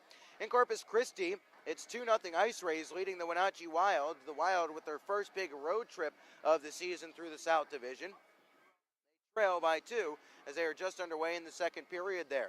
They are in a delay in Topeka. There is something wrong with the Zamboni at the Kansas Expo Center as they have yet to get underway. They're running about 35 minutes late now at this point. In Rio Grande Valley, no score between the Jackalopes and the Killer Bees. Last night, the Jackalopes scored 4 power play goals on their way to a 7-3 win. Now they finally got the correct time up there, and it looks like we will be good to go. And finally, we'll get going. It will be Oakley to go against Uchin in the draw. Uchin wins it, and we're underway in the second period, brought to you by American Classified as it's sent in deep. Shaw will swat this one away. Knight under some pressure. It's turned over. That angle look doesn't come as nice job by Oakley to take it off the stick of Andrin. Here is Oakley. Through the middle of the ice, he put it right onto the tape of Solovyev for the Brahmas as trying to come back up the ice in the last few seconds of 4-on-4. Our Lone Star. Out of the box in a few seconds will be Subri, as this is Kosmeski softly on to Reisinger, who gains his zone and finds Oakley. Oakley has it poked away from him as the Cats are on a power play as Kosmeski is out of the box. This sent all the way down. No icing here as the Cats will get their power play unit on. Cam Knight will circle back to collect it. One guy to watch out for in this second period is Alex Falconer. He enjoyed a scorching start to the season, 5 points in his first 5 games, has quieted down a little bit since then as Knight gains his own in an onside play. He'll rag as Falconer goes to retrieve his stick. Falconer along to Townsend. Townsend can't hold it in as it skipped over his blade and bounced off the far side wall. So Cook, fresh from the bench, will go back to support Townsend. Having some trouble settling the puck with 20 seconds remaining in the Wildcats power play. It's Nick Ford sitting in the box as it's Cook playing this one into the near side corner. First to it here will be the Brahmas. Coming on to help out, though, is Eric Yeager as he tries to pull it free. Stepping away with it is Caleb Thompson. In the last 4 seconds of penalty time, it's cleared into the neutral zone. That should do it on the man advantage as back up the ice, here comes Eric Yeager. Back to 5-on-5 hockey. Here's Yeager down the left wing wall. Trying to work his way towards the front of the net. Walled off it. Farmer tries to help out there. Farmer hooked off it there by Caleb Thompson. Thompson kicks it away, but APAP has it and stashes down low for Nick Farmer. Farmer bumped it off the wall to himself. APAP getting involved as well as the puck squirts loose. As trying to dig it free here is Steen. It's still loose down there. Farmer is without his stick as he wasn't able to work this to a teammate as Steen bumps it off the wall for Quinn Carroll. Carroll looking to play it ahead. Enough there by Townsend to disrupt play and force an offside. On a delay, the Brahmas will clear. Headman pass to the middle of the ice. Beaulieu couldn't touch it onto a teammate's blade. Coming back up the other way, here's Cody Wickline. Overskated, bumped off it as picking it up here is APAP. Nice little stick handle, could be a 3-on-2. APAP has Beaulieu to his left. Left it there. Beaulieu has to circle back for it. Plays it to the point. Here's Kosmeski towards the net. Deflects, blocks down in front. Stop! Fans at it as it was bouncing in the circle there. Behind the net, APAP for Beaulieu. Beaulieu behind the cage, bumped off it, maintains possession. Now he's hit hard, and Wickline is going to go to the box as Beaulieu is back to his feet after he took a hit from behind. Wickline knew it immediately. It's a boarding call against Cody Wickline, and with 17:25 remaining in the second period and the Cats trailing 1-0, this might just be what the doctor ordered. They'll head to the power play for the third time this evening. They're 0 for 2 thus far, 0 for 11 in their last 3+ games now, and would love to get something going here on the man advantage.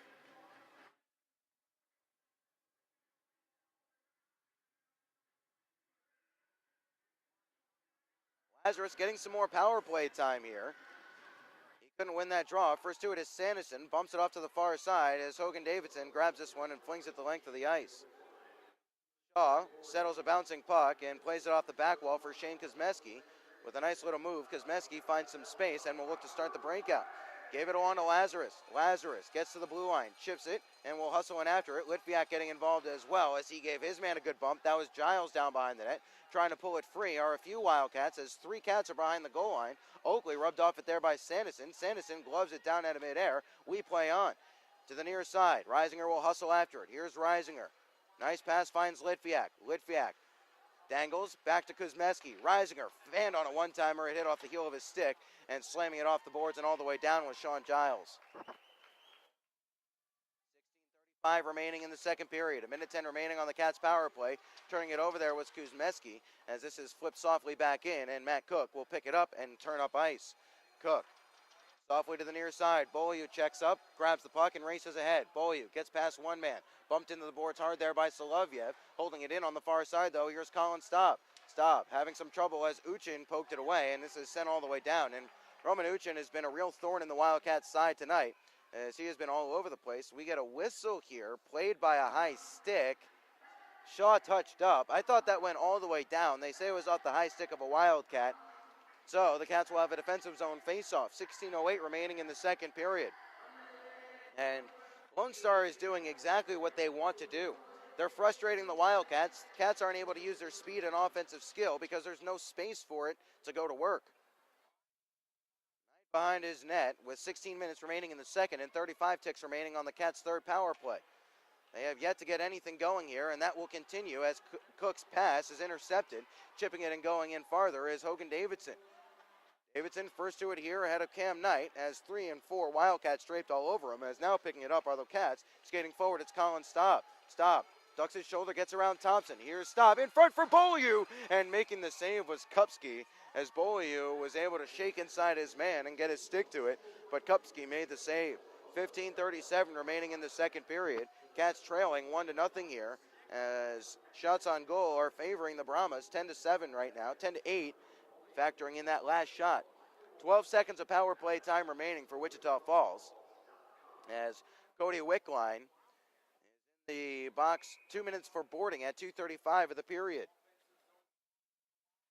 Cats win the offensive zone draw. Albrecht pressed hard into the boards there by Solovyev as the Cats are unable to hold the zone, and they take a penalty. Not a good play there by Falconer as we are back to 5-on-5 momentarily. The Cats trying to touch up here as gaining the zone of the Brahmas. Finally, Townsend touches up, but he does it in the defensive zone. So, after coming up empty on the power play, the Cats will be shorthanded on the Gilmore's Collision Center penalty kill as Falconer got a little bit loose with his stick there.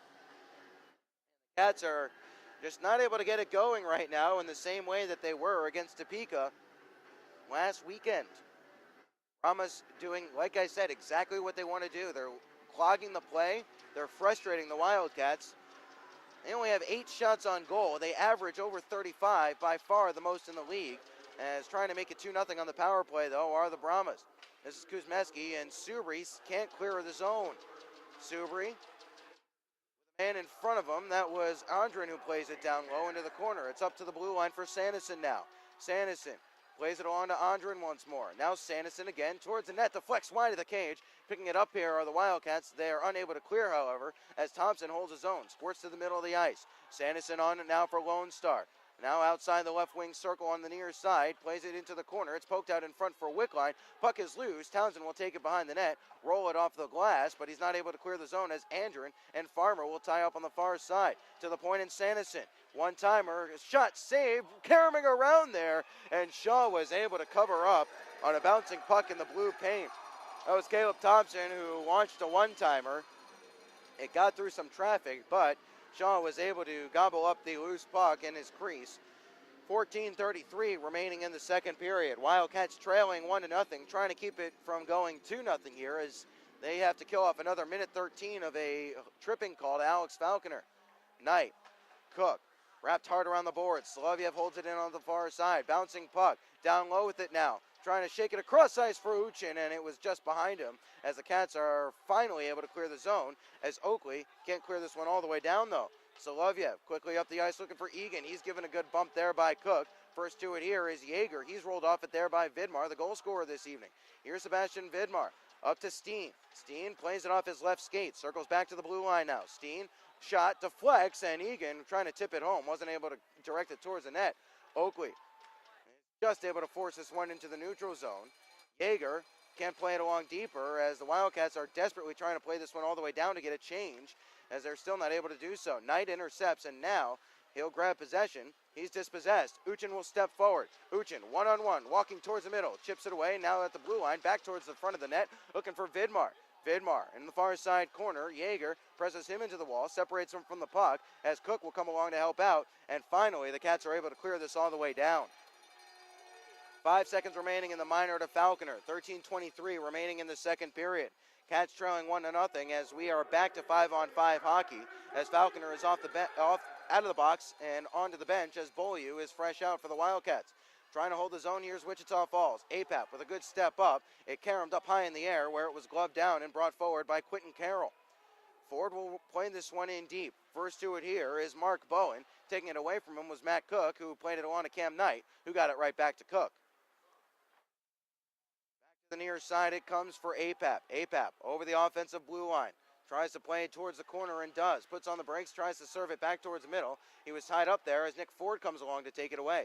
Ford dispossessed. Beaulieu tries to grab that loose disc. Instead, it's Ford spiking it off the glass. Nichols, first to it on the far side. He'll play it down low for Staub. Staub under some pressure there, but coming along to help out was APAP. APAP getting worked over a bit. Plays it for Beaulieu. Now to Staub. Staub trying to stash it out in front for APAP. Beaulieu gets the rebound on his backhand. They score! They'll count the goal. The net was dislodged. The red light is on. The referee is pointing, and the Cats have tied it at 1. Austin Beaulieu picked up the rebound of a shanked shot, walked towards the front, and stuck a backhander 5-hole, and we are tied. Austin Beaulieu just cannot be stopped. He gets his 6th of the year and 5th in the last 3 games on a backhander. I'm wondering if they're going to look at this one, or at least have a conversation about it. The referee, Rolliard, was right on top of it. He can give the goal.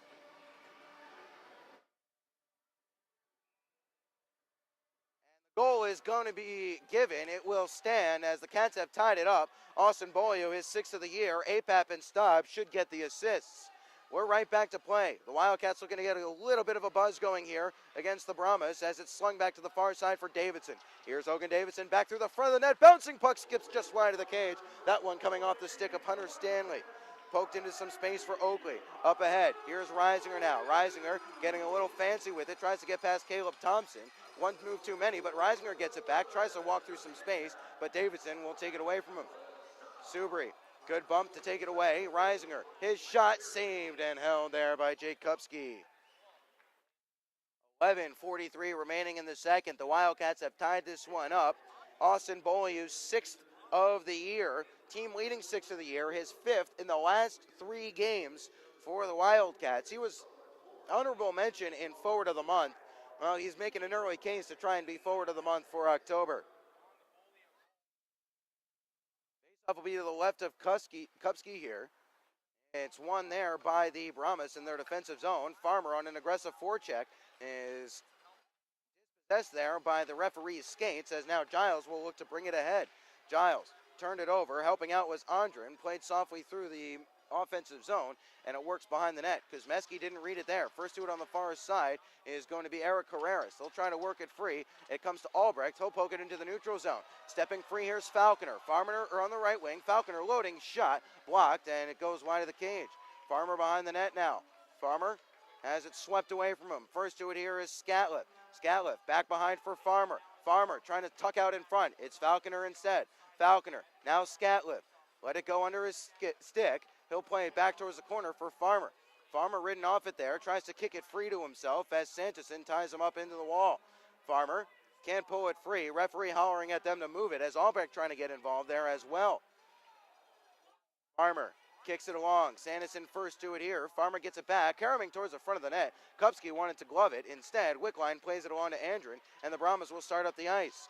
Here's Andren trying to get through the middle, but offside play here as Eric Carreras was a little quick into the zone. 10:32 remaining in the second period. We are about halfway through this hockey game.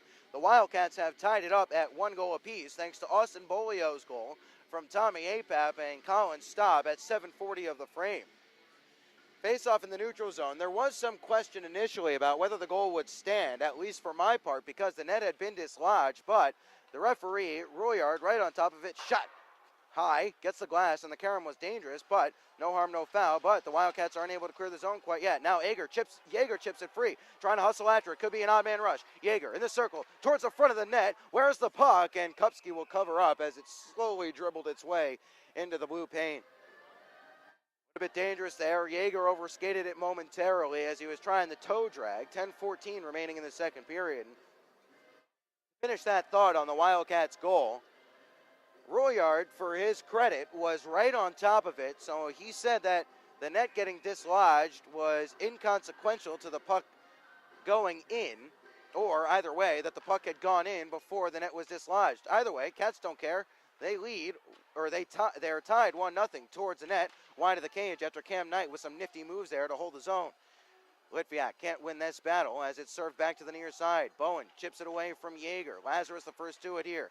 Lazarus plays it towards the middle of the ice. Here's Cook inside the blue line. Back door. Yeager across the net. Litviak jams at it, and it's swept away from the blue paint there by an alert Kupski on his big goaltending stick. Good work there on the forecheck. Shaw hands this one along for Cam Knight as we are halfway through this second period of play. Knight, nice little dipsy doodle past one man, past another. Saucer pass up ahead to Litviak. In some space, Litviak towards the front of the net. Thompson got a skate to it to block it off. Lazarus now for the Wildcats. Fighting through a check. Down low looking for Yeager. Yeager looking to play it to Lazarus towards the front of the net. He didn't get all of that one as this is picked up by Nick Ford inside his own blue line. Ford to the middle of the ice. Intercepted there by the Wildcats. It's popped up into the air for Bolio. He can't step onto it. On his second effort, this is Nichols playing this one around the boards. Getting a touch to slow it up there was Caleb Thompson. Thompson takes it back from Steen. Tries to go up the ice to Bowen, but it's off the wall. Townsend will grab it and play it along to Cole Nichols.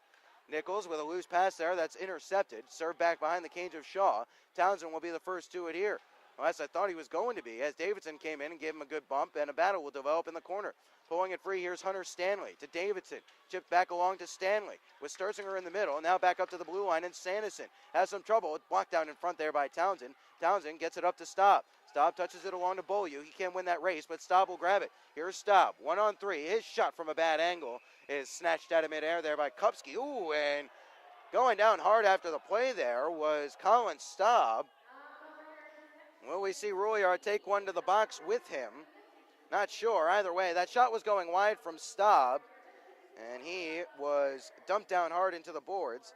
Doesn't look like Royard's going to assess a penalty on that one. They'll let that go as incidental, as Davidson and Staub, one-time teammates before Davidson was traded last season. Trade deadline and a deal for Todd Korzinski. 8:32 remaining in the second period. Cats will have an offensive zone draw. They have tied this one up at a goal apiece on Austin Bolio's tally about 5 minutes ago.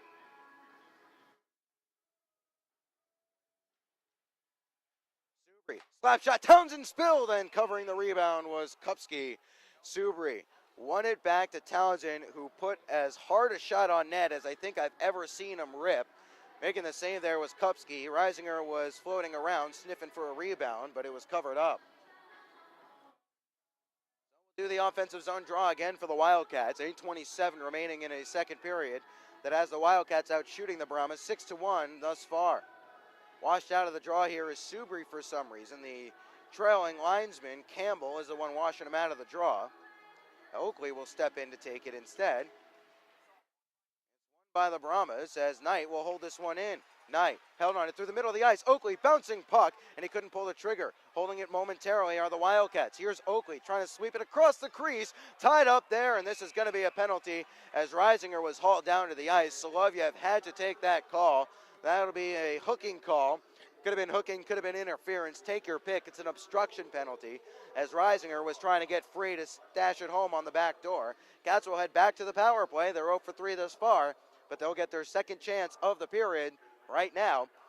As sitting for 2 minutes will be Solovyev for hooking.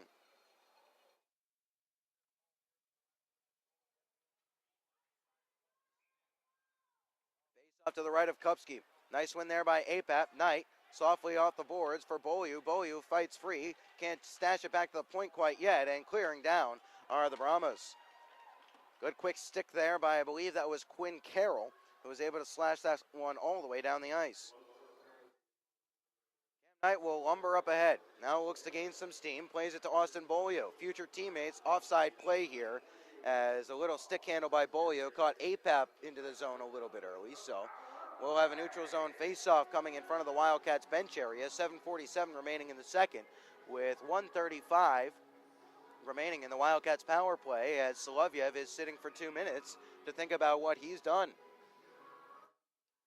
What he's done was hook Reisinger off to prevent a good scoring opportunity for the Wildcats. You can't fault him for taking that penalty. Either way, the Wildcats are looking to convert on their first man advantage in over 3 games. Apap touches this one along. Staub can't grab it, but he gets some help from Apap. Apap behind the net looking for Staub over his stick. Knight will step down on a good pinch from the right point. He holds his own, serves it back behind looking for Staub or Apap. Apap is back there along with Beaulieu.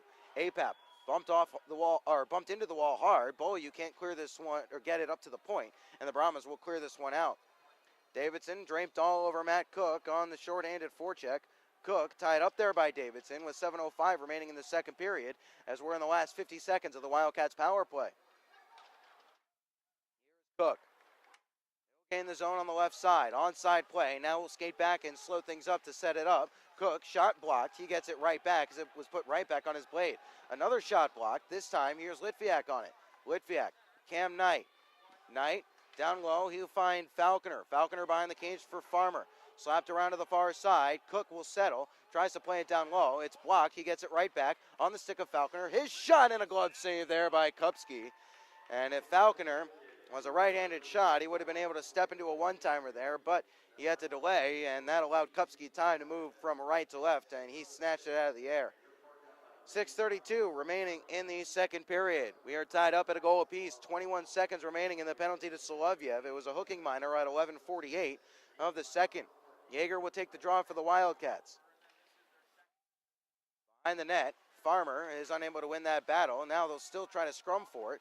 Farmer kicks at it, Yeager pokes at it, and finally Farmer will step away. Played up to the point for Townsend, but it was just out of his reach, as that should do it in the last 6 seconds of the Wildcats power play, as Shaw left this one there just at the goal line for Jake Townsend.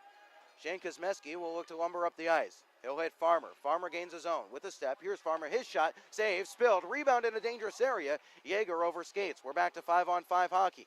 Yeager tied up on the far side, just outside the hash marks on the circle. Trying to work it up the wall is Yeager. He does. Steps free. His pass to Townsend. Townsend has to circle back. He tries to play it towards the net. Blocked off the backside of Sturzinger. In the neutral zone, it's Shane Kosmeski. Here's Kosmeski. Reisinger. Kicks it along to himself.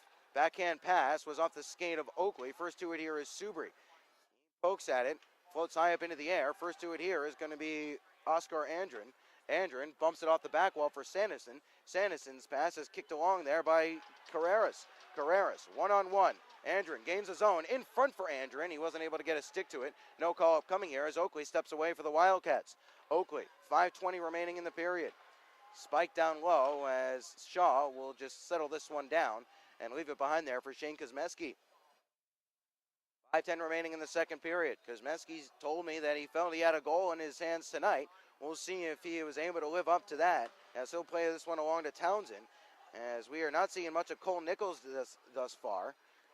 This one is deflected towards the cage of Kupski, and he will cover up. 4:55 remaining in the second period. Wildcats all over the Brahmas in this second. I asked at the beginning of this frame if the Wildcats were going to be able to make any adjustments to get back into this contest, and I think the answer right now is yes. They are out shooting the Brahmas 8-1 in this second frame. All it takes is one chance, as we have seen plenty of times. Face-off will be to the left of Kupski here. By the Wildcats as Staub swoops along. Now to Bolio. Bolio looking to stash in front. Apap can't get there first. The bouncing puck is picked up by Sebastian Vidmar. Knight with a great job to hold his own. Now plays it towards the far side corner. Bolio hustling after it. First to it there as he stepped inside his man. Apap looking to step in front. Up to the point. Here's Knight. Shot. Flubbed it. And it went wide of the cage as Staub couldn't direct it on net. Bolio. Nice little step there, but Thompson was equal to it and stapled him to the wall. Now trying to step forward into 3-on-2. It's Vidmar through the middle of the ice, off a stick. Cam Knight will turn it right back ahead, as here is Tommy Apap for Colin Staub. Onside play, Bolio waiting for the play to develop. Now it's Cook. Serves it down low for Staub. Staub bumped off it there by Steen, then ridden into the wall. Picking this one up is Roman Uchin. Uchin there by the referee. Here's Yeager, backhander save there by Kupski. As first to this one, here is Vidmar, as Royard almost made a very nice pick there for the Wildcats. Onside play, no, offside, as Egan was just a smidge early into the offensive zone. 3:56 remaining in the second period. We remind you, by the way, that first goal of the game by Austin Beaulieu was presented by Whataburger. Hey, they're going to take Egan to the box, and it's probably going to be a 10-minute misconduct for abuse of officials. We'll see if there's a 2 along with that. Schertzinger will skate over to try and get an explanation. 3:56 remaining in the second period. They're tied up at a goal apiece, but the Wildcats are pressing, looking for more. I don't think there's going to be a change in manpower. Taking a timeout, however, is going to be 5-on-5, and it is a 10-minute misconduct for abuse of officials for Pat Egan. Egan wearing number 93 out of Rochester, New York, a 94 birth year, and his last year of junior eligibility. As they say that he lifted his back skate before he had possession of the puck. I actually think that was the right call. Very borderline, but we'll give credit to Campbell. He was camped out, straddling the blue line in a perfect position to make that call, and able to make that call was, at least Egan thought he was able to make the call that he was onside. He protested a bit too vociferously, and that puts him in the box for 10 minutes, so he'll get a nice little breather here. 3:56 remaining in the second period, as we'll skate 5-on-5, no change in manpower, as the Wildcats will have an offensive zone draw coming to the right of Jake Kupski. Kupski has had himself a pretty solid game this far, 15 saves on 16 shots. On the year, Kupski has been a bright spot for the Brahmas. I mentioned it in the open. He came into tonight's game with a record of 2-0-0, a 1.73 goals against average, and a 936 save percentage in the 2 games that he has played. Faceoff will be to the right of the aforementioned Kupski, hailing from Waukesha, Wisconsin. Nichols with a slap shot right off the draw as someone got a stick in the way, and it comes away to the near side corner. Townsend steps down from the right point, can't hold his own. Litviak has it taken off his stick as Stanley chips this one ahead. Nichols hustling after it. He'll get there ahead of Schertzinger. Here's Cole Nichols onto the stick of Yeager. Yeager now to Lazarus, banked off the wall looking for Litviak. Litviak rolled off the wall, or rolled into the wall and off the puck by Hayden Hansen.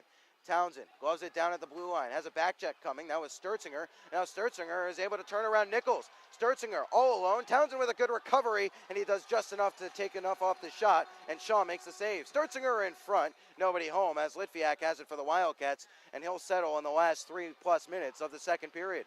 Now he'll start up the ice. He hits Yeager through the middle. Yeager chips it off the glass and will go in after it. First to it here will be Hansen. He rolls Yeager into the wall there, as trying to work free is Eric Yeager. He kicks it along. Pulling it free, here's Yeager.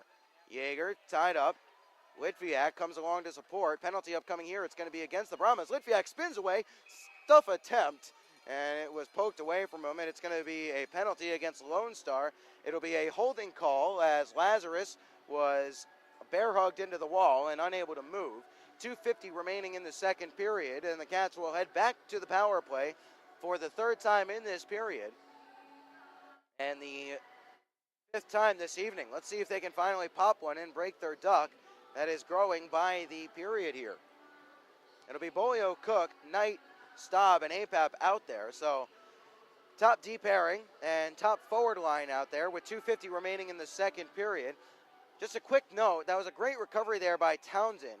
A legal play, he got his stick on the puck and kept his free hand well clear, so there was not even a chance that a holding call could be made. Here is Cook, quickly along to Knight, now to Bolio. Bolio goes down low. Settling it there was Stop. Bolio gets it back outside the half wall towards the front of the net. Apap saved there by Kupski. It's still loose. They jam for it, and it goes wide of the cage, and this one is cleared all the way down.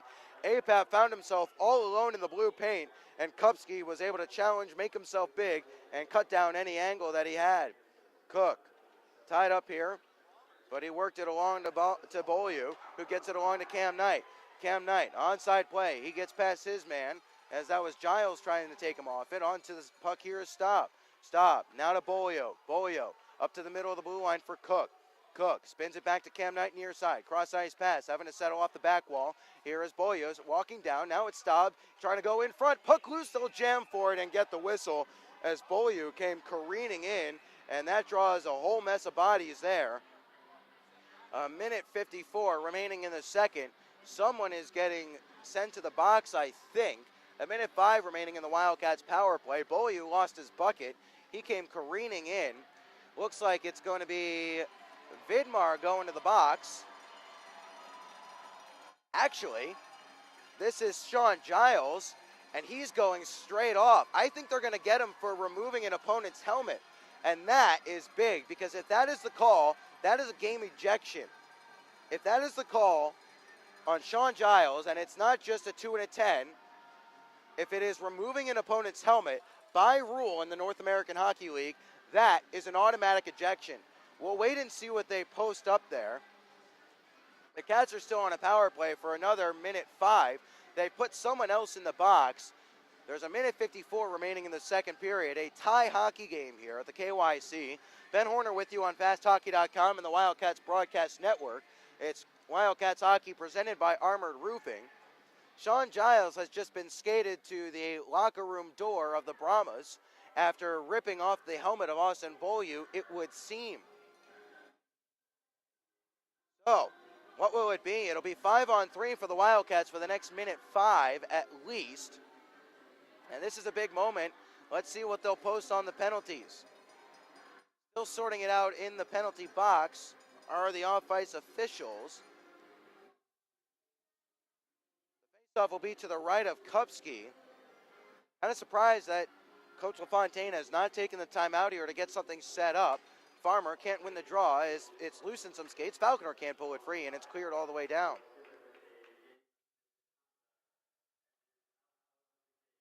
Yeah, that is the call. Game misconduct. Getting ejected here. No, this is going to be an icing on the 5-on-3 power play. That's a cardinal sin. Either way, to get you that clarification, that is a game misconduct. He's ejected. I'm not sure if it's going to be a 2 and a 10. I think it will be a 2 and a 10, but removing an opponent's helmet in the North American Hockey League is an automatic ejection. The Wildcats are on a 5-on-3 with a minute 36 remaining in the second and 47 seconds remaining in their 5-on-3. No, check that. It's just a 5-on-4. My apologies. No additional penalty, just the game ejection and misconduct for Mr. Giles. Big collision there between Oakley as he has sent Soloviev, a big guy himself, tumbling down to the ice. Played wide of the cage of Shaw. 30 seconds remaining in the Wildcats power play. A minute 15 remaining in the second. So it is not a 2 and a 10. It is just a game misconduct. He is disqualified for the rest of the contest. Farmer's cross-ice pass is sticked away by the Brahmas. Going in there, ooh, awkwardly was Evan Oakley. Hope he's okay. He's back to his feet as the Wildcats are trying to dig it free. Oakley, now it's Farmer. Can't work it up to the point. Now he does. Nice move. Here's Townsend. Townsend, backdoor, Cook, cross-ice. His pass was blocked there. Cleared, not out. Nice glove there by Townsend. To the near side, Farmer, back to Townsend. Wanted a one-timer, doesn't get it. Shot save there by Kupski off the stick of Oakley in the face-off circle, and we are back to 5-on-5 hockey in the last minute of play in this second period, brought to you by La Quinta Inns and Suites. 45.3 seconds remaining, and the call for Sean Giles, helmet removal in a non-fight situation. That is a game misconduct and a 10-minute penalty, 18:06 of the second. Thought it might have been a 5-on-3. They had two people in the box for the Brahmas, although that was just to serve the 10-minute misconduct. Off the draw, Subri can't pull it free. Now Albrecht will do just that. Tries to get it up to the point. Knight wasn't able to step down. Probably a smart play here as it's played back to the near side. Haven't seen Scallop in this period. Look out, loose puck. Turned over. Here's Albrecht. Had a kick off his skate as he was trying to corral and pull the trigger, as Albrecht is having himself a little bit of a tough go here tonight. Puck just won't settle for Austin out of New Jersey, as rolling off a big check there and tumbling acrobatically down to the ice was Paul Subri. Gaining the zone, here's Sebastian Vidmar in front, wide of the cage there. Having a stick all the way on it was Austin Shaw, as this is Max Reiser looking to step free for the Cats. He does, through the middle of the ice, has a back checker there, all draped all over him. Kuzmeski didn't step up to play this one, as that will be the horn, and that will end the second period. The Cats have clawed back level. It's 1-1 through 40 minutes of action. Austin Bolio's sixth tally of the year from Tommy Apap and Colin Staub at 7:40 of the second has us knotted up at 1 goal apiece. Shots on goal, 11-2 in the second period, according to Point Streak. 18-12 in the contest in favor of the Wildcats. We will step aside momentarily. When we come back, we'll revisit that sweep over the Topeka Roadrunners with highlights from both contests and a quick look, of course, around the league at the Jerry Sporting Goods out-of-town scoreboard. Don't go anywhere. It's Wildcats Hockey, presented by Armored Roofing on FastHockey.com and the Wildcats Broadcast Network.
Period in the books here from the Kay Yeager Coliseum. 40 minutes of hockey behind us and a 1-1 scoreline between the Lone Star Brahmas and your Wichita Falls Wildcats.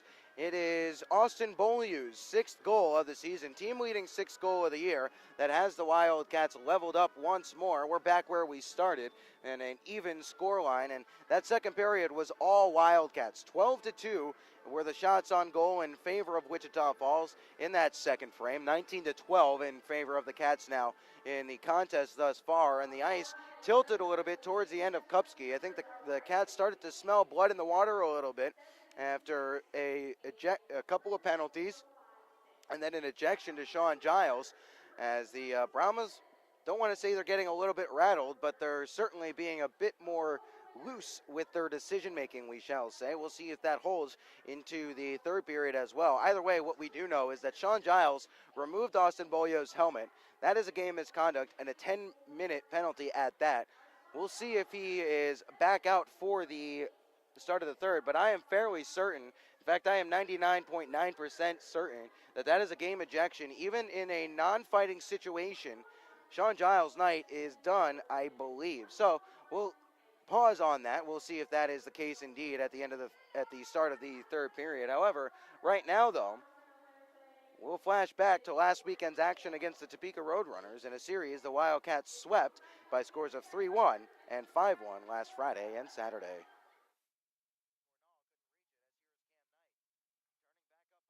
Along to Cook on the near side. Back over to Cam Knight through the middle. As a pass, here's Falconer on a breakaway. All alone. Falconer at the hash mark. Shooting a save there by Tomek. Slap shot blocked down there. Look out. Could be a 2-on-1 for Topeka. As Renneker starts a pass up ahead. Nice stick there by Townsend. As Brown is run hard into the boards there. As Staub will pick this one up. Cats skating 2-on-2. Staub taking it wide. Now he has a step. Here's Staub in front, and they score! It's Beaulieu! Great rush by Staub. He's centered for Beaulieu, his second of the year, and the Cats lead 1-0.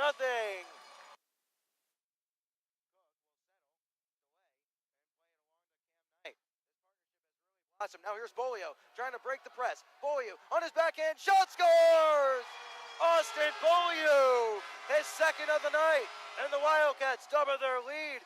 Great pass from Cam Knight to Austin Beaulieu. The two Huntsville commits combined for the second tally of the game, and the Cats lead 2-0. Almost lost it, regains control, plays it off to the left side for Poland. He'll step into his shot, now play it down low. Back up to Rosowski. His shot scores! Daniel Rosowski might have deflected off a body, and the Wildcats kind of shoot themselves in the foot. It's 2-1 now. Off the draw, Topeka has it. Now stepping free are the Wildcats. Townsend is able to clear the zone. Could be a 2-on-1. Beaulieu in for a hat trick. Shorthanded. Beaulieu saved there by Tomek, and he'll cover up. That might have just about done it if Beaulieu had been able to pot his third of the game. Deflected, it goes wide of the cage. To the near side it comes. Rosowski plays it behind the net. Yeager trying to pop it away. Centered out in front. Beaulieu has it. Beaulieu will fling it off to the near side to kill off some more time. Here's Rosowski in the last 43 seconds. Up the ice. Corralled there by Topeka. It's behind the net of Shaw. First to it here is Cam Knight. Swept off to the near side. Falconer can't clear. Rosowski held it in. Now the Wildcats are able to clear. Trying to fight through the check is Farmer. It's onto the skate of Rosowski, who turns up the ice once more. Leg of Apap. Apap, net empty. Towards the net. Oh, and it trickled just wide, but here's Oakley. Net still empty. Oakley can't put it home. 18 seconds remaining. It's up to the point. Knight. Net empty. Towards the net. Scores! Cam Knight ices this affair, and the Wildcats will claim the win 3-1.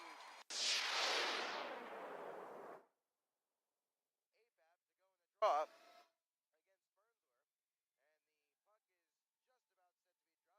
And throws it down to the ice, and we're underway in the first. Brought to you by American Classified as Stop. Gains the offensive zone. Trying to play along there was Beaulieu, as in the near side half wall. This is cleared, but not out. Townsend walking in. His shot blocked. Follow-up chance, and it flashes wide of the cage on a knuckle puck. Fresh from the bench, it's Lazarus. He'll work it down low for Yeager. Yeager can't step free. front. Puck loose, they score! I think it's Lazarus getting the goal. He kept working, got the puck back, and he gave the Wildcats the lead as he finished off Yeager's return pass.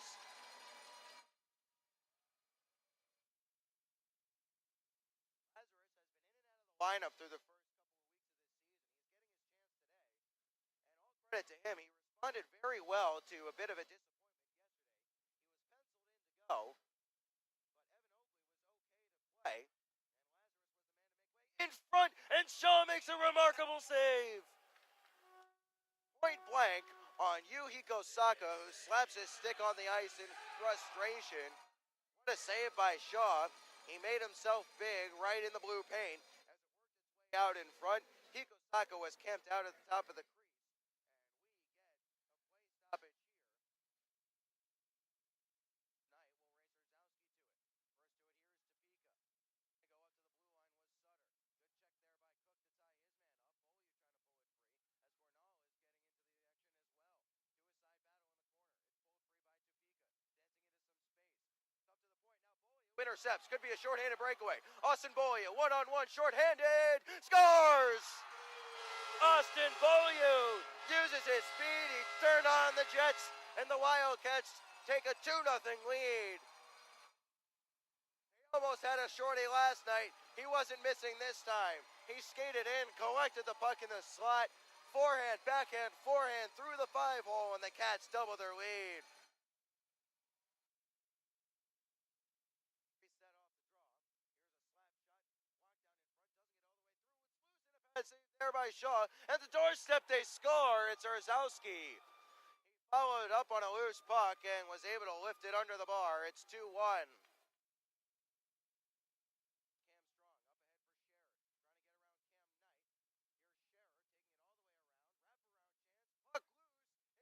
And it was blocked there off the stick of Willie Brown as Lazarus will motor ahead to the red line. Now here's Litviak. Litviak trying to dance in front. Litviak scores! Nikita Litviak makes it 3-1. What an individual effort. My goodness, the Russian Rocket just blew past the defense, danced inside his man, and gives the Cats their 2-goal lead back.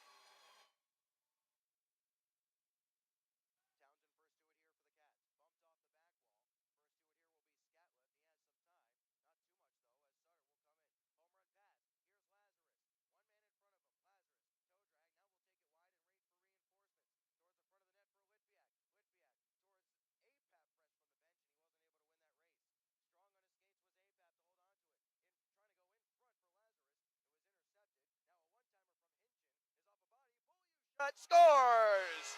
4-1. Beaulieu gets his second of the game, his fourth of the weekend for Austin Beaulieu, and the Cats are up by 3. Turnover in the zone by the Roadrunners. Beaulieu stepped onto a loose puck and slots that one home to make it 4-1.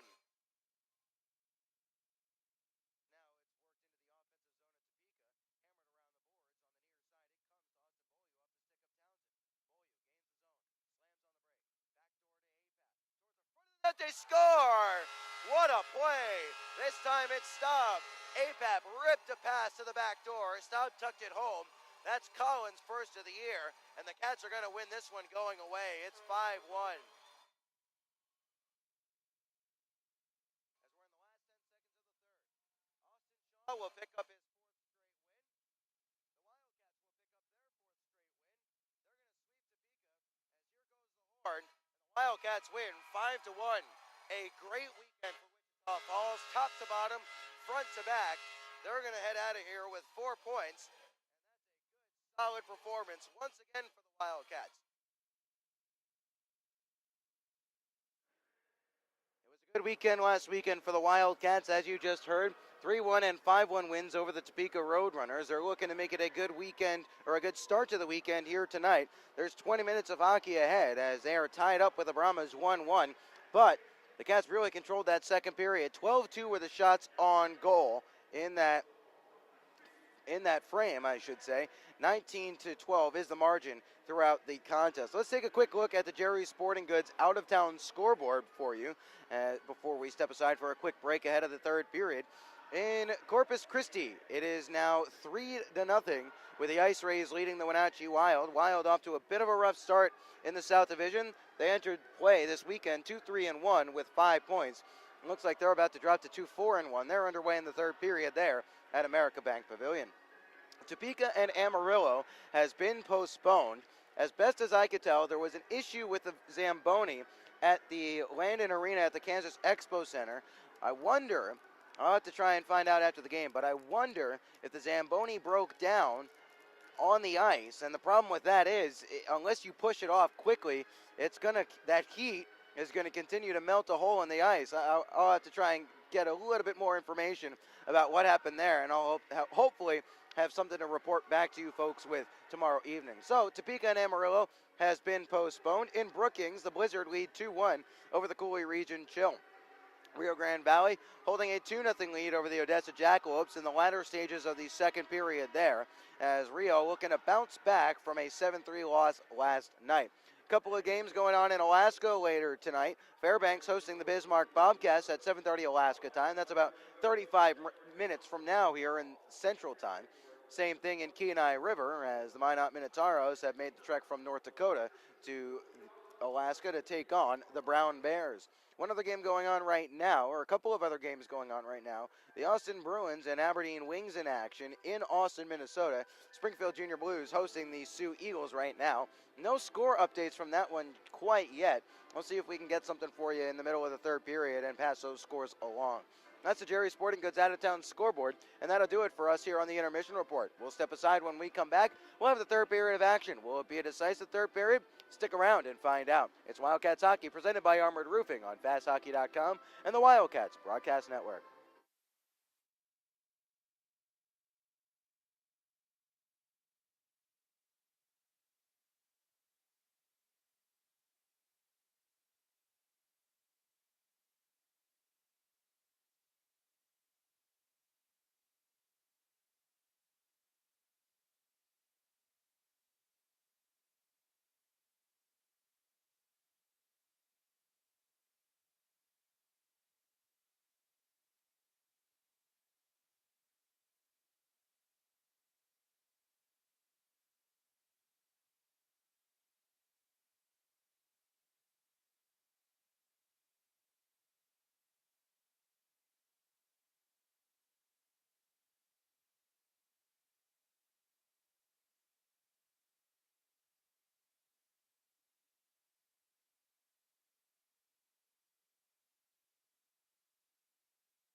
Third period, dead ahead here at the Kay Yeager Coliseum. Wildcats 1, Brahmas 1. As the Cats tied it up on Austin Beaulieu's 6th goal of the year in the middle of that second period. We'll try and take a look and see if Giles is back on the bench. I'm pretty sure he's ejected and done for the day. Either way, that's not too important right now. The Wildcats will switch ends. They'll go from right to left. That's P to Q across your keyboard. Coming back the other way are the Lone Star Brahmas, naturally. That's Q to P across your keyboard, left to right across your screen. We'll skate 5-on-5 to start the third period of action. Looks like the man in the box for Lone Star is Giles, so he might not be done for the contest. See if we can get confirmation. Either way, we'll get back to play here with APAP going against Cody Wickline off the draw, trying to step free were the Brahmas, but it's on the stick of Cam Knight. Puck does not escape the offensive zone of the Brahmas quite yet. Cam Knight back there, trying to work it free. Puck loose in the high slot, unable to step into a one-timer. That was Steen. Now trying to step forward, it's Beaulieu. Good back check there by Steen. Slung cross ice. Here's APAP onside. APAP, nice move to go between his legs. Now he's tied up here, but Beaulieu gets it back. Stash back to the point, towards the front of the net, wide of the cage. Staub wasn't able to get a stick on the deflection. Coming back up the ice. Here's Andrin. Now right back the other way. APAP had some trouble with it. Stepping free on an onside effort, here's Caleb Thompson. Around behind the net goes Thompson. Bumped off it there as Matt Cook and Evan Oakley combined. They're not able to clear the zone, but Cook just got rocked. Absolutely rocked from behind by Caleb Thompson. He is slow to get back up, and Cook has been playing well, but man, the boy's been taking a beating tonight. A little slow to get back to his feet right now, and looks like the trainer is going to be waved on. A glove off from Matt Cook. Think I see a little bit of claret down there on the ice. Yeah, he's bleeding as he got rammed hard from behind. Not for the first time that the Brahmas have given someone a good run from behind. We'll see if this is a 2 or a 5. Cook is skating off to the bench under his own power. That is very good to see, but you can see there is some blood as he works his way back to the bench. And the best thing you can say about Matt Cook right now is the kid's a hockey player. He took a good shot to his left leg in the first period and immediately came back. Took a shot, looks like, to the face, and so gets some medical attention. And yeah, Caleb Thompson's day is done. He is getting skated out by the linesman, so that should be a 5-minute major. Uchin is obviously unhappy with the call. Whatever it winds up being, it'll put the Wildcats on their 7th power play. Well, hang on a second. They have 2 minutes up there. No, now it's a 5-minute. There's the 5-minute major. So the Wildcats will be on their 6th power play of the night. They'll have 5 minutes of major power play time to score as many times as possible. Reminder, in a major power play, it does not expire after you score like it would on a minor. So, big spot in this contest. 19:05 remaining in the third. Game tied, 1 goal apiece. The Wildcats heading to a 5-minute major power play. As Caleb Thompson's night is done, he's given a 5-minute major for checking from behind as Cook is receiving some attention on the bench, trying to stop the bleeding. So, Falconer can't win this draw, trying to step in front there with the Wildcats. Litviak with good hustle to hold it in at the far side rather. Farmer, stick handles, up to Litviak. Near side, Townsend. Townsend, back cross ice to Farmer. Litviak. Farmer, Litviak again, back to Farmer. Getting a little too close, and now it's poked away. And Farmer will have to curl into the neutral zone. He'll rag, step through one, steps through another. Puck trickles, held in at the blue line nicely there by Falconer. Litviak. Townsend steps into a one-timer. Headhunter got the glass. Litviak follows up. He fanned on it. Townsend will hold it in. It's a 5-minute major and a game ejection for Caleb Thompson, as this is going to be Soloviev clearing it, not all the way down. Townsend held. Towns walks towards the middle. Now it's Farmer. Now Eric Yeager back to the middle of the blue line in Townsend. Shot towards the net, deflects, and Falconer looks to the rafters as he thought he had been able to knock that one between the legs. Well, actually, they'll say it was played by a high stick anyway, so it wouldn't have counted. 18-13, Kupski had made the save, and Cook is going to head to the locker room for a bit more attention. Looks like he's holding his nose there.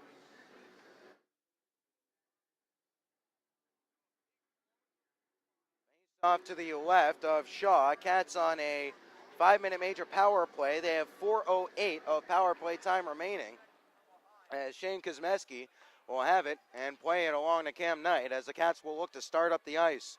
Can they find a goal to give them a lead here in this power play? Beaulieu along for Staub. Staub on his backhand, curls back up to the point, and Knight. Knight back to Beaulieu, top of the circle. Down for Staub now. Staub spins away, takes it behind the net, and tries to play quickly to Beaulieu. Here is Beaulieu.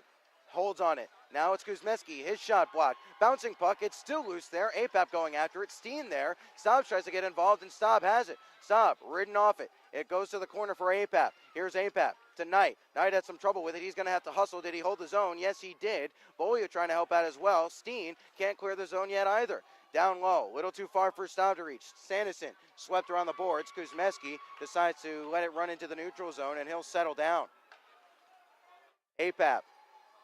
Around one. Here's Apap again. Apap drops for Beaulieu. Beaulieu, nice little head fake there in space. Beaulieu, one-timer Kuzmeski, shanked it. It's in his feet, and a nice play there to poke it towards the corner so the Cats can try and hold the zone, but this will be sent all the way down. 2:59 remaining in the Cats' major power play. Cam Knight circles back to collect this one. Coming in ahead of him here is Carroll. Knight. Hard up for Oakley. Oakley corrals and curls up the ice. Litviak chips after it. Unable to hold the zone. Now here's Oakley with it once more. Oakley will look to set up play. Lost an edge, but he found Litviak. Litviak down low. Shot save there from the stick of Reisinger. Litviak had space in the high slot. He should have ripped it. He went to Reisinger. His effort was saved. Townsend holds. Now to Lazarus near side. Lazarus dangling up towards the blue line. It comes. Litviak with some trouble. He gets it back. Now loses out. Has to be careful not to hook his man. This is Davidson stepping free. Davidson gains the offensive zone shorthanded, and Townsend will hustle along to play this one. Banked off the boards. Townsend will go and retrieve it himself. 16-13 remaining in the third period. 2 minutes remaining in the Wildcats power play. Here is Lazarus gaining the zone. Onside, Lazarus will curl all the way around behind the net.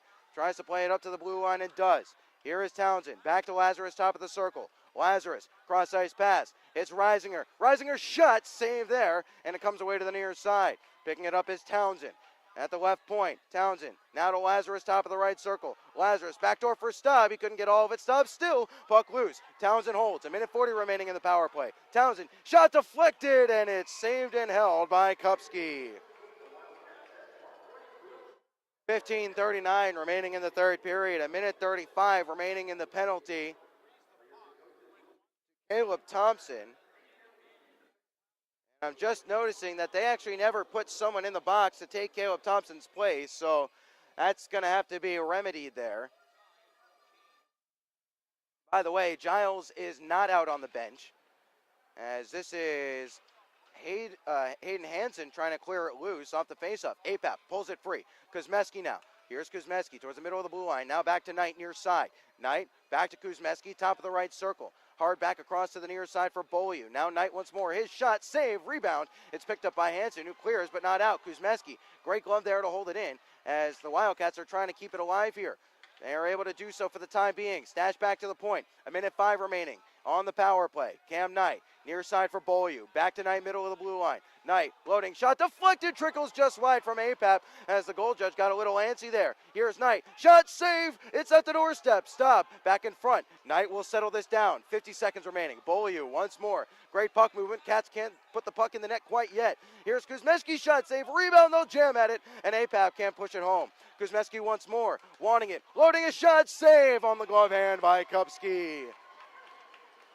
39 seconds remaining in the major power play for the Wildcats, and I tell you what, for all the rubber that the Wildcats are throwing on Kupski's cage, it will be a big momentum boost for the Brahmas if they are able to kill this one off.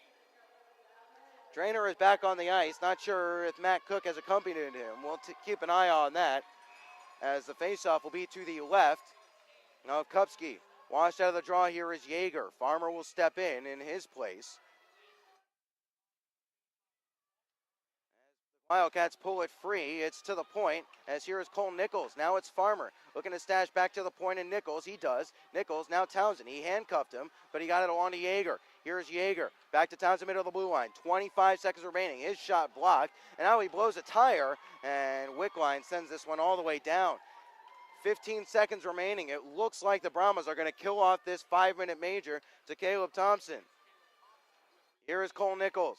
Nichols able to gain the zone. Here's Nichols, backhand towards the back door for Farmer, and it skipped through his legs. Farmer spinning away. We are back to 5-on-5 hockey, as killing it off are the Brahmas. Back to the point. It's Nichols. To the near side, it's Townsend now. Townsend loading, shot, save, rebound, saved and held by Kupski. Farmer was at the near side. Someone's going to get a slashing call. I think it's going to be against Nick Farmer. So, after coming up empty on a 5-minute major, Farmer puts his teammates shorthanded. We'll head to the Gilmore's Collision Center penalty kill, as Steven Rolliard gets Farmer for a slash as he was coming in on the back door. So now the Cats are going to have their work cut out for them once more. This time on the back end, it's the Gilmore's Collision Center penalty kill. 13:54 remaining in the third period. 2 minutes on the board for Nick Farmer. This is a big kill for the Wildcats. Kuzmeski is not able to clear. Solovyev, cross-ice pass. Hansen, shot saved and held there by Shaw. Shots on goal in this third period. 10-1 in favor of the Wildcats. However, this is a Brahmas team that is comfortable winning when they're getting outshot by a large margin.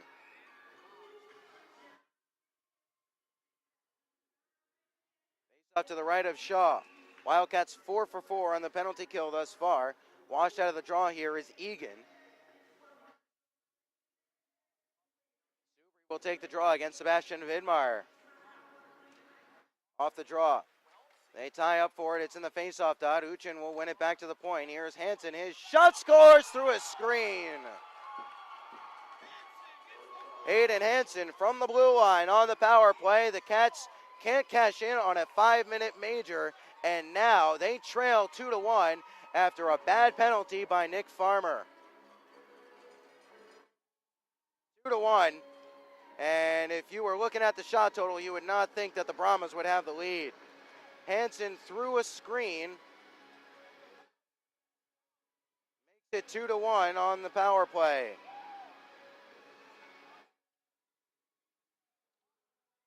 And the Wildcats respond. They have carried this game for the last 30 minutes of game time, but now they trail 2-1. We've seen this script before against this Brahmas team, thinking back to last year, as here is Beaulieu trying to motor forward. Beaulieu has it. Now it will curl, put on the brakes on the corner. Beaulieu tries to stash it for APAP to come along and pull free. Beaulieu still working along with it there. He kicks it to himself and tries to step away. Nice pass in the middle of the blue line. Here's Yeager. Shot, scores! Eric Yeager answers right back from the blue line. It is 2-2. Might have been tipped in front. If it was Staub, but the Cats have tied it up at 2. Yeager threw it on net from the blue line. It found its way home. Carbon copy goals at each end within about a minute of one another. And we're right back where we started, even pegging. So after a cagey 40 minutes that saw 1 goal apiece, we see 2 goals in the span of about 35 seconds. Hayden Hansen from Roman Uchin to make it 2-1 Brahmas at 6:22. And then the Cats with a quick answer right back. Now the Brahmas looking to do the exact same. Andren behind the net. First to it here is Farmer. They give the goal to Eric Yeager. If that holds, that would be his first career goal. Touched up ahead. Falconer can't step away with it. Cam Knight, under some pressure, works free from Albrecht. Knight let it skitter off his stick, however. They'll give Beaulieu an assist as he played the pass to Yeager at the blue line. Yeager, his first career goal, has tied this one up at 2 goals apiece. 12:39 remaining in the third period, and buckle up. We're going to be in for a wild one to the end of this contest. Solovyev will motor down the right wing wall. Onside play. He'll try to get around Townsend. Townsend forced him to the corner, ties him up, works it free as the Brahmas are in the midst of a change. Farmer stashed behind. Cam Knight won't pick this one up and look up ice with it. Here is Townsend. And again, we have not seen Scatliff in this third period, so the Wildcats working with 5 and actually 4 defensemen, as Cook has yet to return to the ice. Looks like he is suffering from a broken nose. He is on the bench right now getting some attention, as the Wildcats will bank this one through the neutral zone, but they're unable to corral. Shaw steps out of his cage, banks off his stick off the back of his net, and here is Cam Knight. Nice spin away there from Mark Bowen. It's Yeager from Beaulieu at 6:51, 31 seconds after the Brahmas had put the Cats behind once more. Lazarus, after Yeager tried to dipsy-doodle through a few too many, he'll curl back and restart the rush.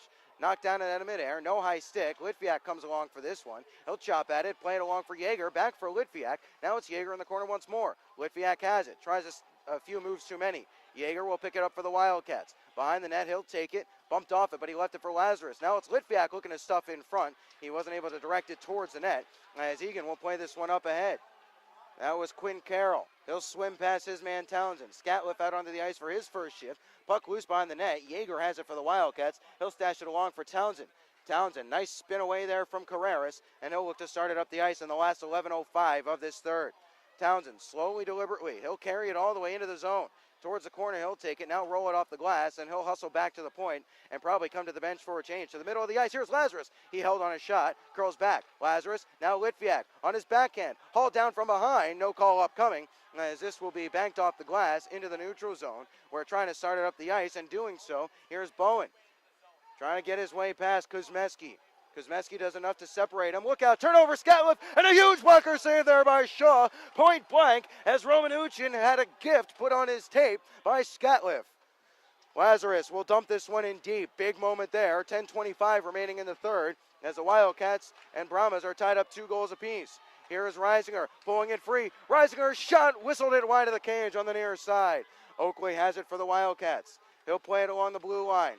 Knight plays this back down low after he took it off the tape of Reisinger, who was loading a one-timer.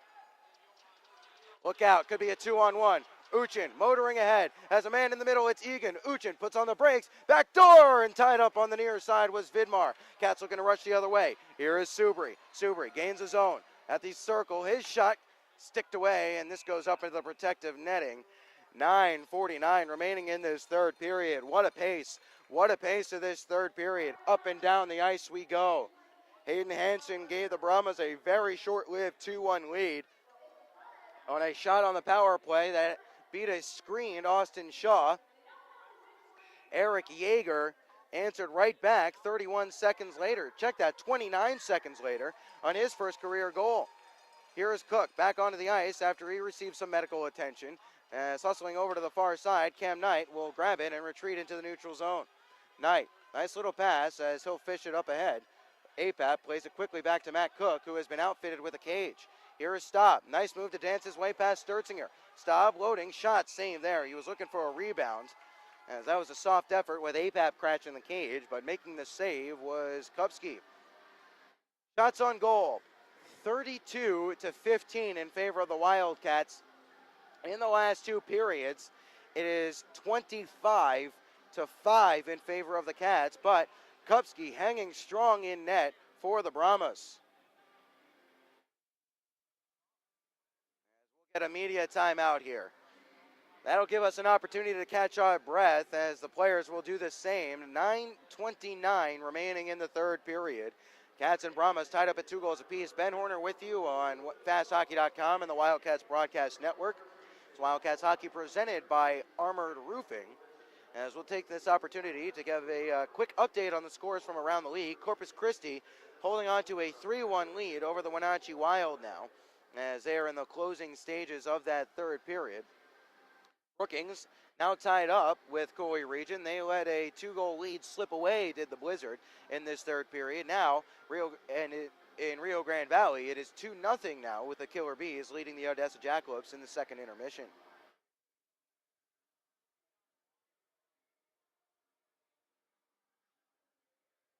They're showing the collision of the game on the big board right now. And for, I think, the third time in as many games, Evan Oakley is the one who gets the collision of the game. Reminder that collision of the game is sponsored by Jim Arnold's Collision Center. When we get back to play, the Wildcats will have an offensive zone faceoff to the right of Kupski, who has been on his head in this second and third period.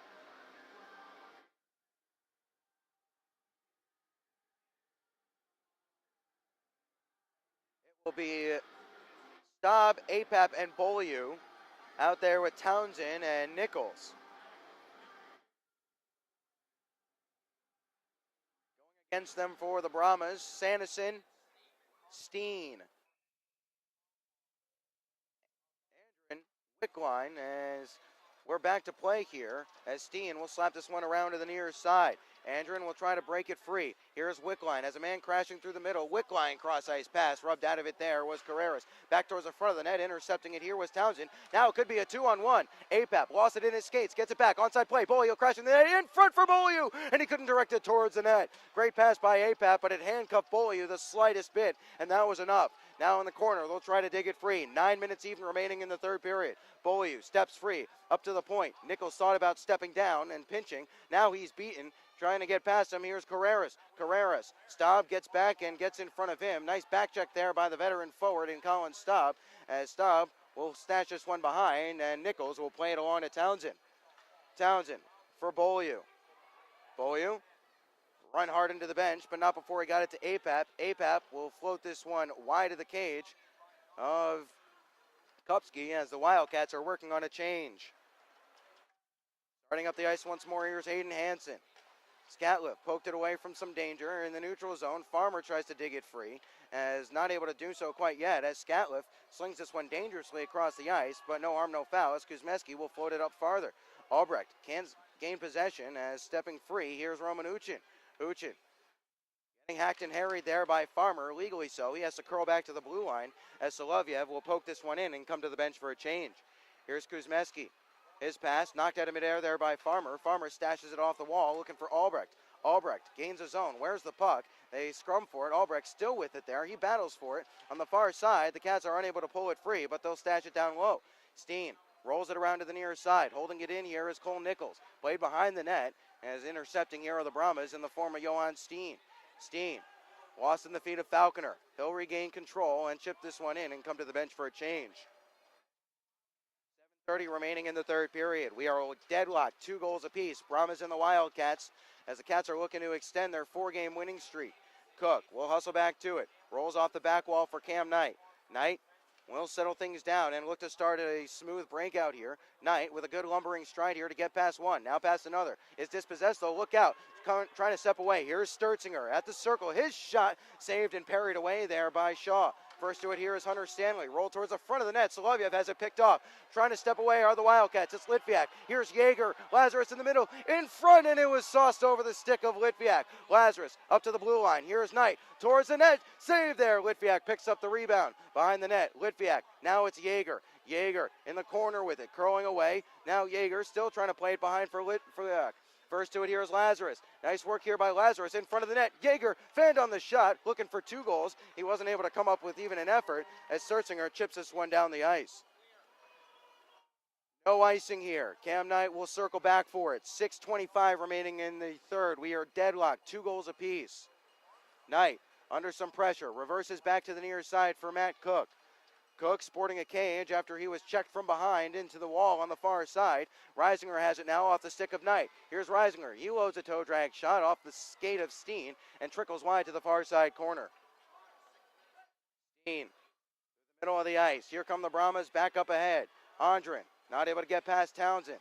Here's Oakley. Touches it up ahead for Reisinger. Subri now. Here's Subri. Drops for Reisinger. His shot ahead. Hunter got the glass. A follow-up chance, and the net has been knocked off its moorings. As we'll get a whistle. Goal judge is a little bit punchy down there. Second time tonight we've seen a premature light. 5:50 remaining in the third period. 2-2 the score line. As the Wildcats have once more had their offense paced by Austin Beaulieu. He's got a goal, and he's set up the game-tying goal for Eric Yeager. As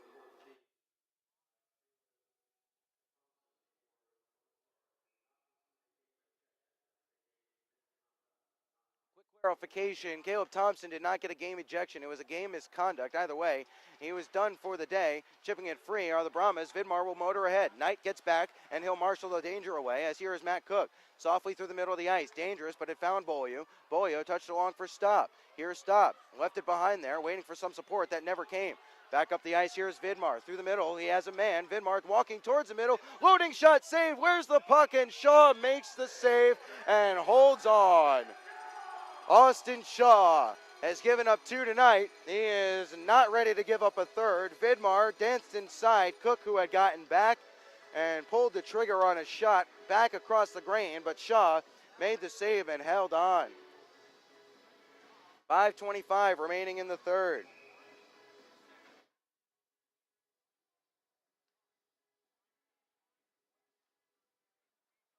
Off the faceoff to the near side point. Steen will hold it in. Plays it towards the net. Deflected. Big pad save there. Juicy rebound is picked up by Farmer as the Cats will race back up the ice. Here is Farmer. Gets around Sanderson now. Nice play there by Sanderson to keep it away from him. Farmer maintains possession. Stashes it back behind the net to the near side. Miscommunication there between Oakley and Kuzmeski. And in the end, no one came to get it as now it's in the neutral zone. Scatliff. Farmer gets a stick to it. That will negate the icing.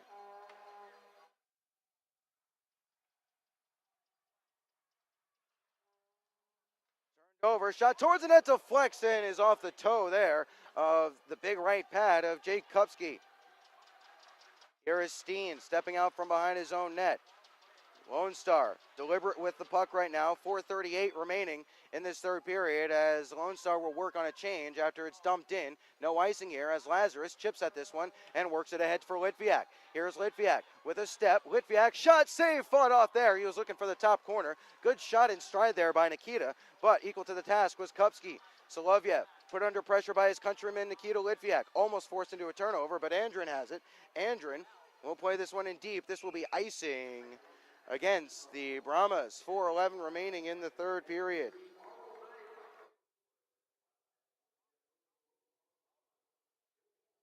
To the score. Wildcats trying to make all this pressure pay. They're out shooting Lone Star 15-3 in this third period and 27-5 over the last 2 frames. Off the draw.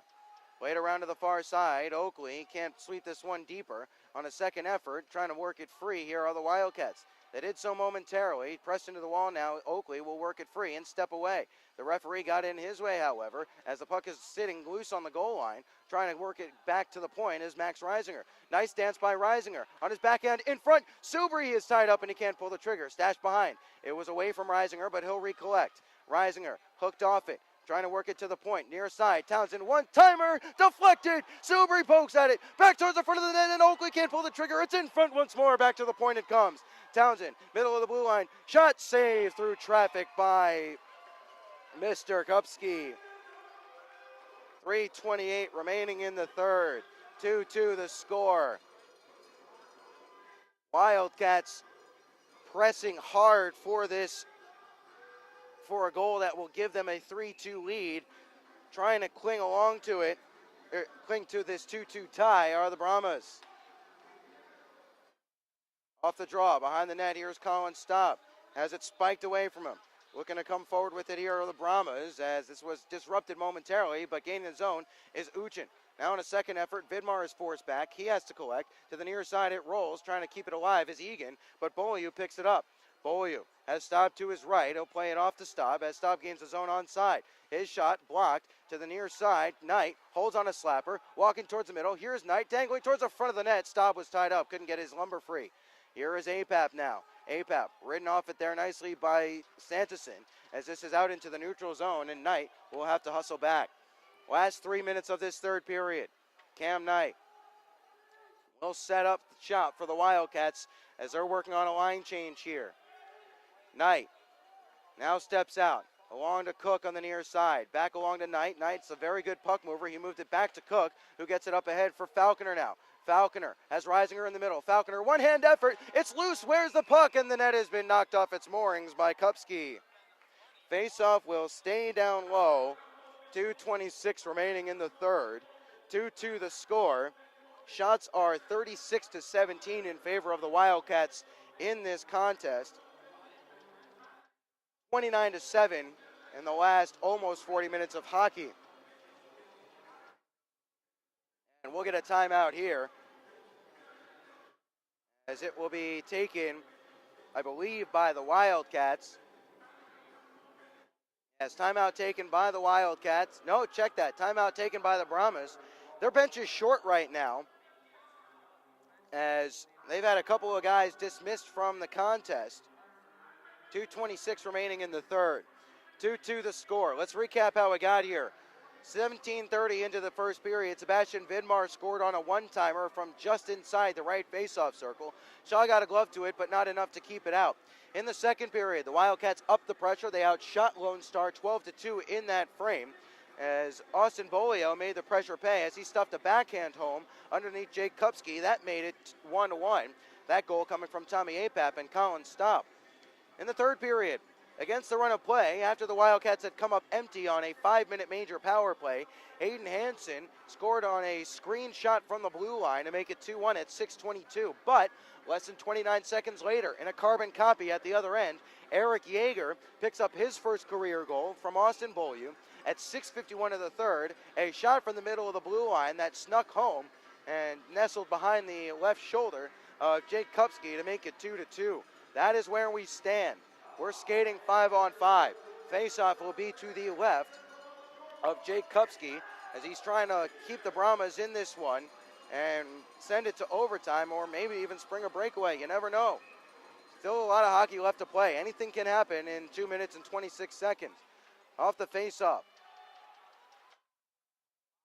Someone is down behind the play. That's Johan Steen. This will not be icing here, as Townsend has to motor back after it.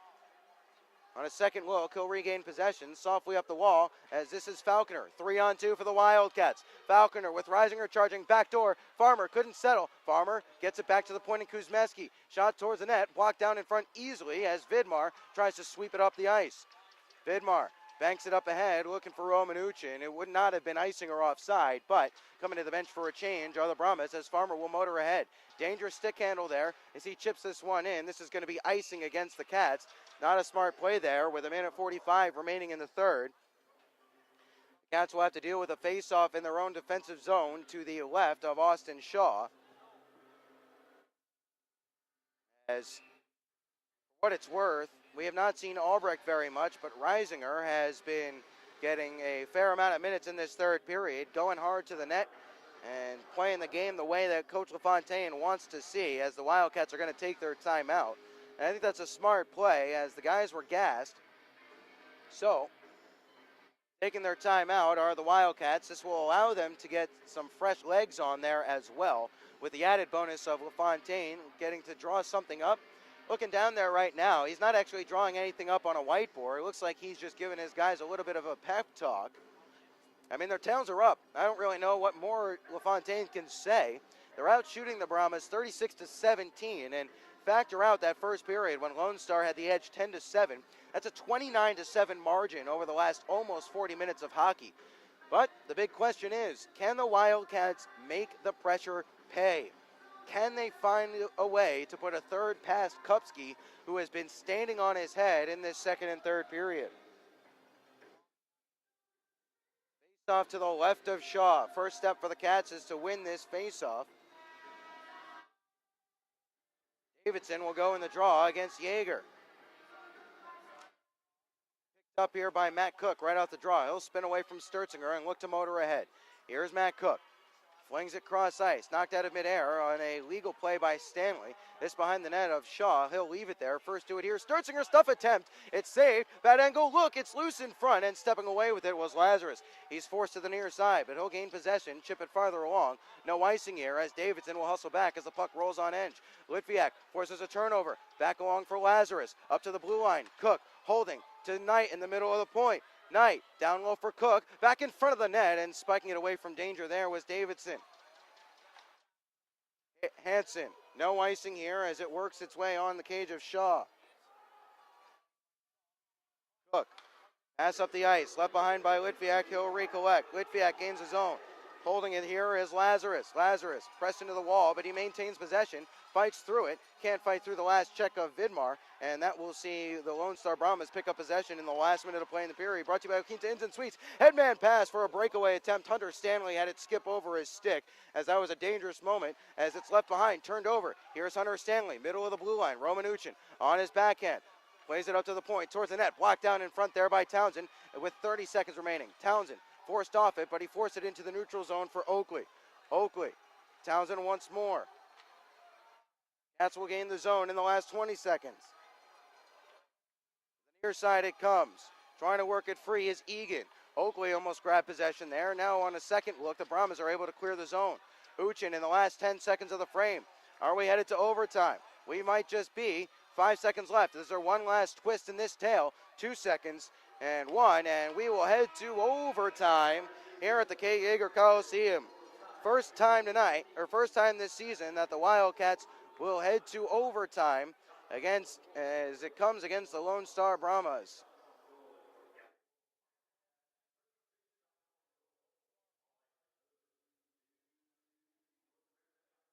If we do not have a winner after 5 minutes of sudden death overtime, we will head to a best of 5 shootout. Wildcats outshot the Lone Star Brahmas 17-5. 17-5 in that third period. And my goodness, what an effort from Kupski, as he has kept them in this contest for sure. Think back to one moment, however, with Litviak in the high slot just above the face-off circles, and he could have ripped it on that 5-minute major. Instead, he played it down low, looking for Reisinger, who was on an acute angle. And with a shot as good as Litviak's, you want to see him pull that trigger and try and put one on net and beat Kupski. If they had scored on that power play, who knows where this game might have rolled on from then. But the Brahmas got a big lift. They killed off the 5-minute major. Farmer then took a boneheaded slashing call right at the front of the net in front of the referee. Hayden Hansen scored on the power play to make it 2-1. Yeager tied it up at 2-2 just 29 seconds later, but the Wildcats were unable to find a decisive goal, as were the Brahmas, so we'll head to overtime. Cats played, I must correct myself, this is the Cats' second overtime game of the season, as they came back and beat the Fairbanks Ice Dogs 6-5 in overtime in their opening game at the Blaine, Minnesota Showcase a couple weeks ago, back in September. It'll be 4-on-4 overtime. The teams will change ends, making it a long change. It'll be Kupski in the cage to our right. It'll be Shaw in the cage to our left. Cats Q to P across your keyboard if you're joining us on YouTube. Brahmas P to Q the other way, naturally. However you're joining us, we're glad you are. We've got a good game here. It's Wildcats hockey presented by Armored Roofing as we head into overtime for the first time at the Kay Yeager Coliseum this year. Saab, Bolio, Cook, and Knight out there for the Wildcats. Bowen, Ford, Steen, and Sanderson for the Brahmas. Cook, some stick handles there and plays it along to Cam Knight. Will we get a quick winner? Will we get a winner at all? Time will tell. 5 minutes of sudden death overtime as Cook ends his own. Floated back door looking for stop. Skipped over his stick. Beaulieu bumps off the glass, caroming around down low as here is Staub. Nice job to roll off the check of Steen. Staub still protecting. Spins it out in front. Beaulieu kicks it to himself. It's on the back of the cage. Now it's Staub. Looking to play it quickly up to the blue line for Cook. Chopping it free. Here's Staub holding and went to play a pass, but had it skip over his stick. Staub shot save. Fought off there. Not expecting that one was Kupski. Staub again. Now it's Beaulieu. Shot blocked there and it's covered up. Puck still loose. Staub will pull it free. Back in front. Pops up high into the air. Knight trying to hold his own. Now he's not able to do so. It's a foot race and Matt Cook will get back and step in front of Mark Bowen to keep that from being a breakaway in overtime. 4 minutes remaining. Cook thought about a home run pass for Tommy Apap, thought better of it, now will curl back into his own zone. Knight. Here is Cam Knight.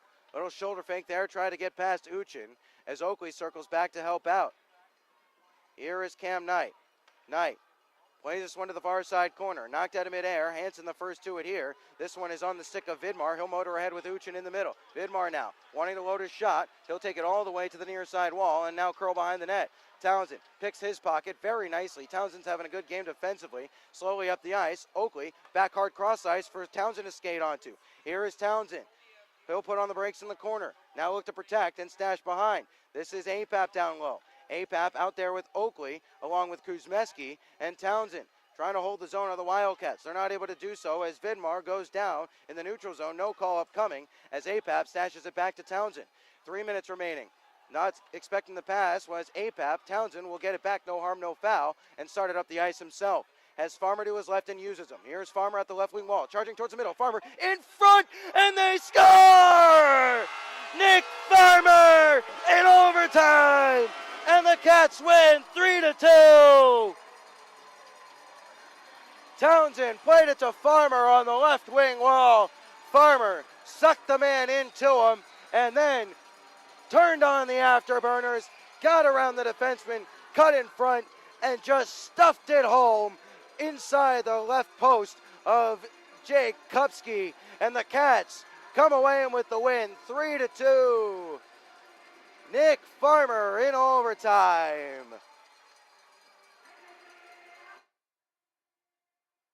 Cats win 3-2 in a thrilling game here at the Kay Yeager Coliseum.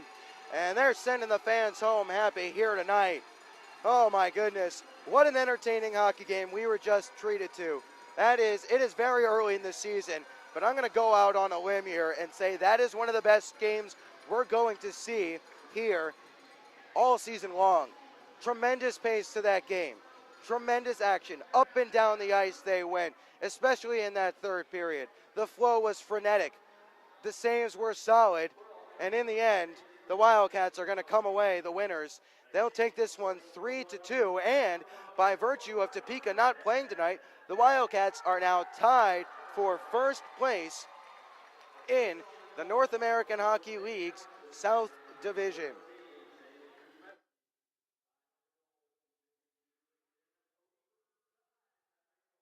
Time of the goal in overtime is going to be 2 minutes and change. It is Farmer coming from Jake Townsend to win 3-2 in overtime.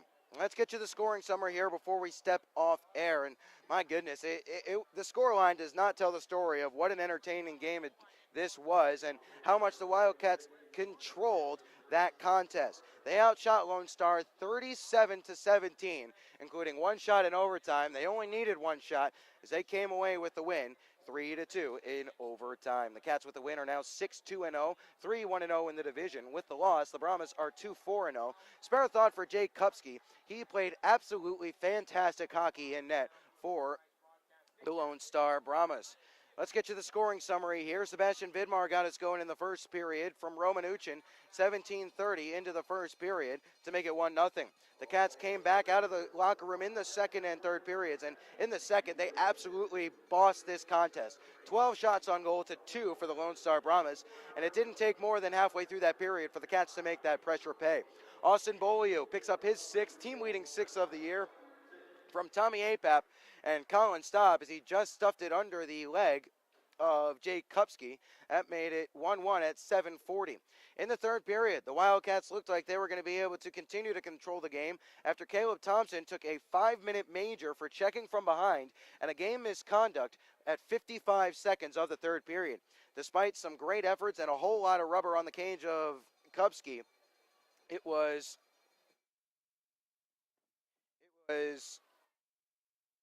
all for naught as the Cats came up empty.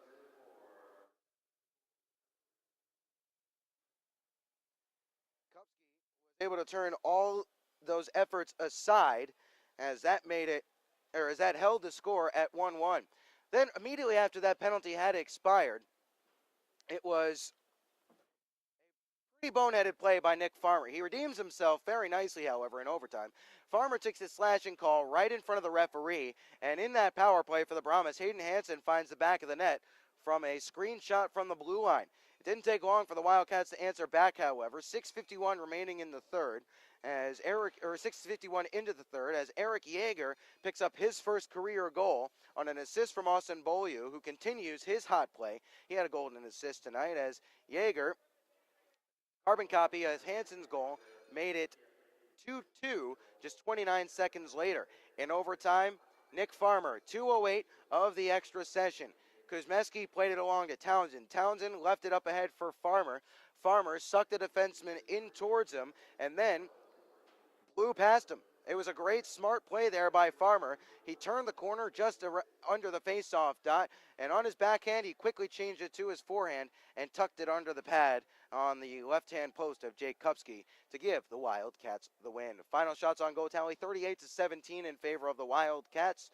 Getting the win tonight is Austin Shaw. He is now 5-0-0. He made 15 shots on 17 saves. Kupski is the hard luck loser, 38 shots faced, 35 saves, as he played fantastic in net for the Brahmas, but comes up short as his teammates were not able to match his effort and put one past Austin Shaw. Our next broadcast is tomorrow night, same time, same place. These two teams will conclude their two-game series at the beginning of October, as Wildcats will look to keep up their winning ways and move to 6 straight contests. Until tomorrow night, I'm Ben Horner saying thanks so much for joining us here on FastHockey.com and the Wildcats Broadcast Network for this presentation of Wildcats Hockey presented by Armored Roofing.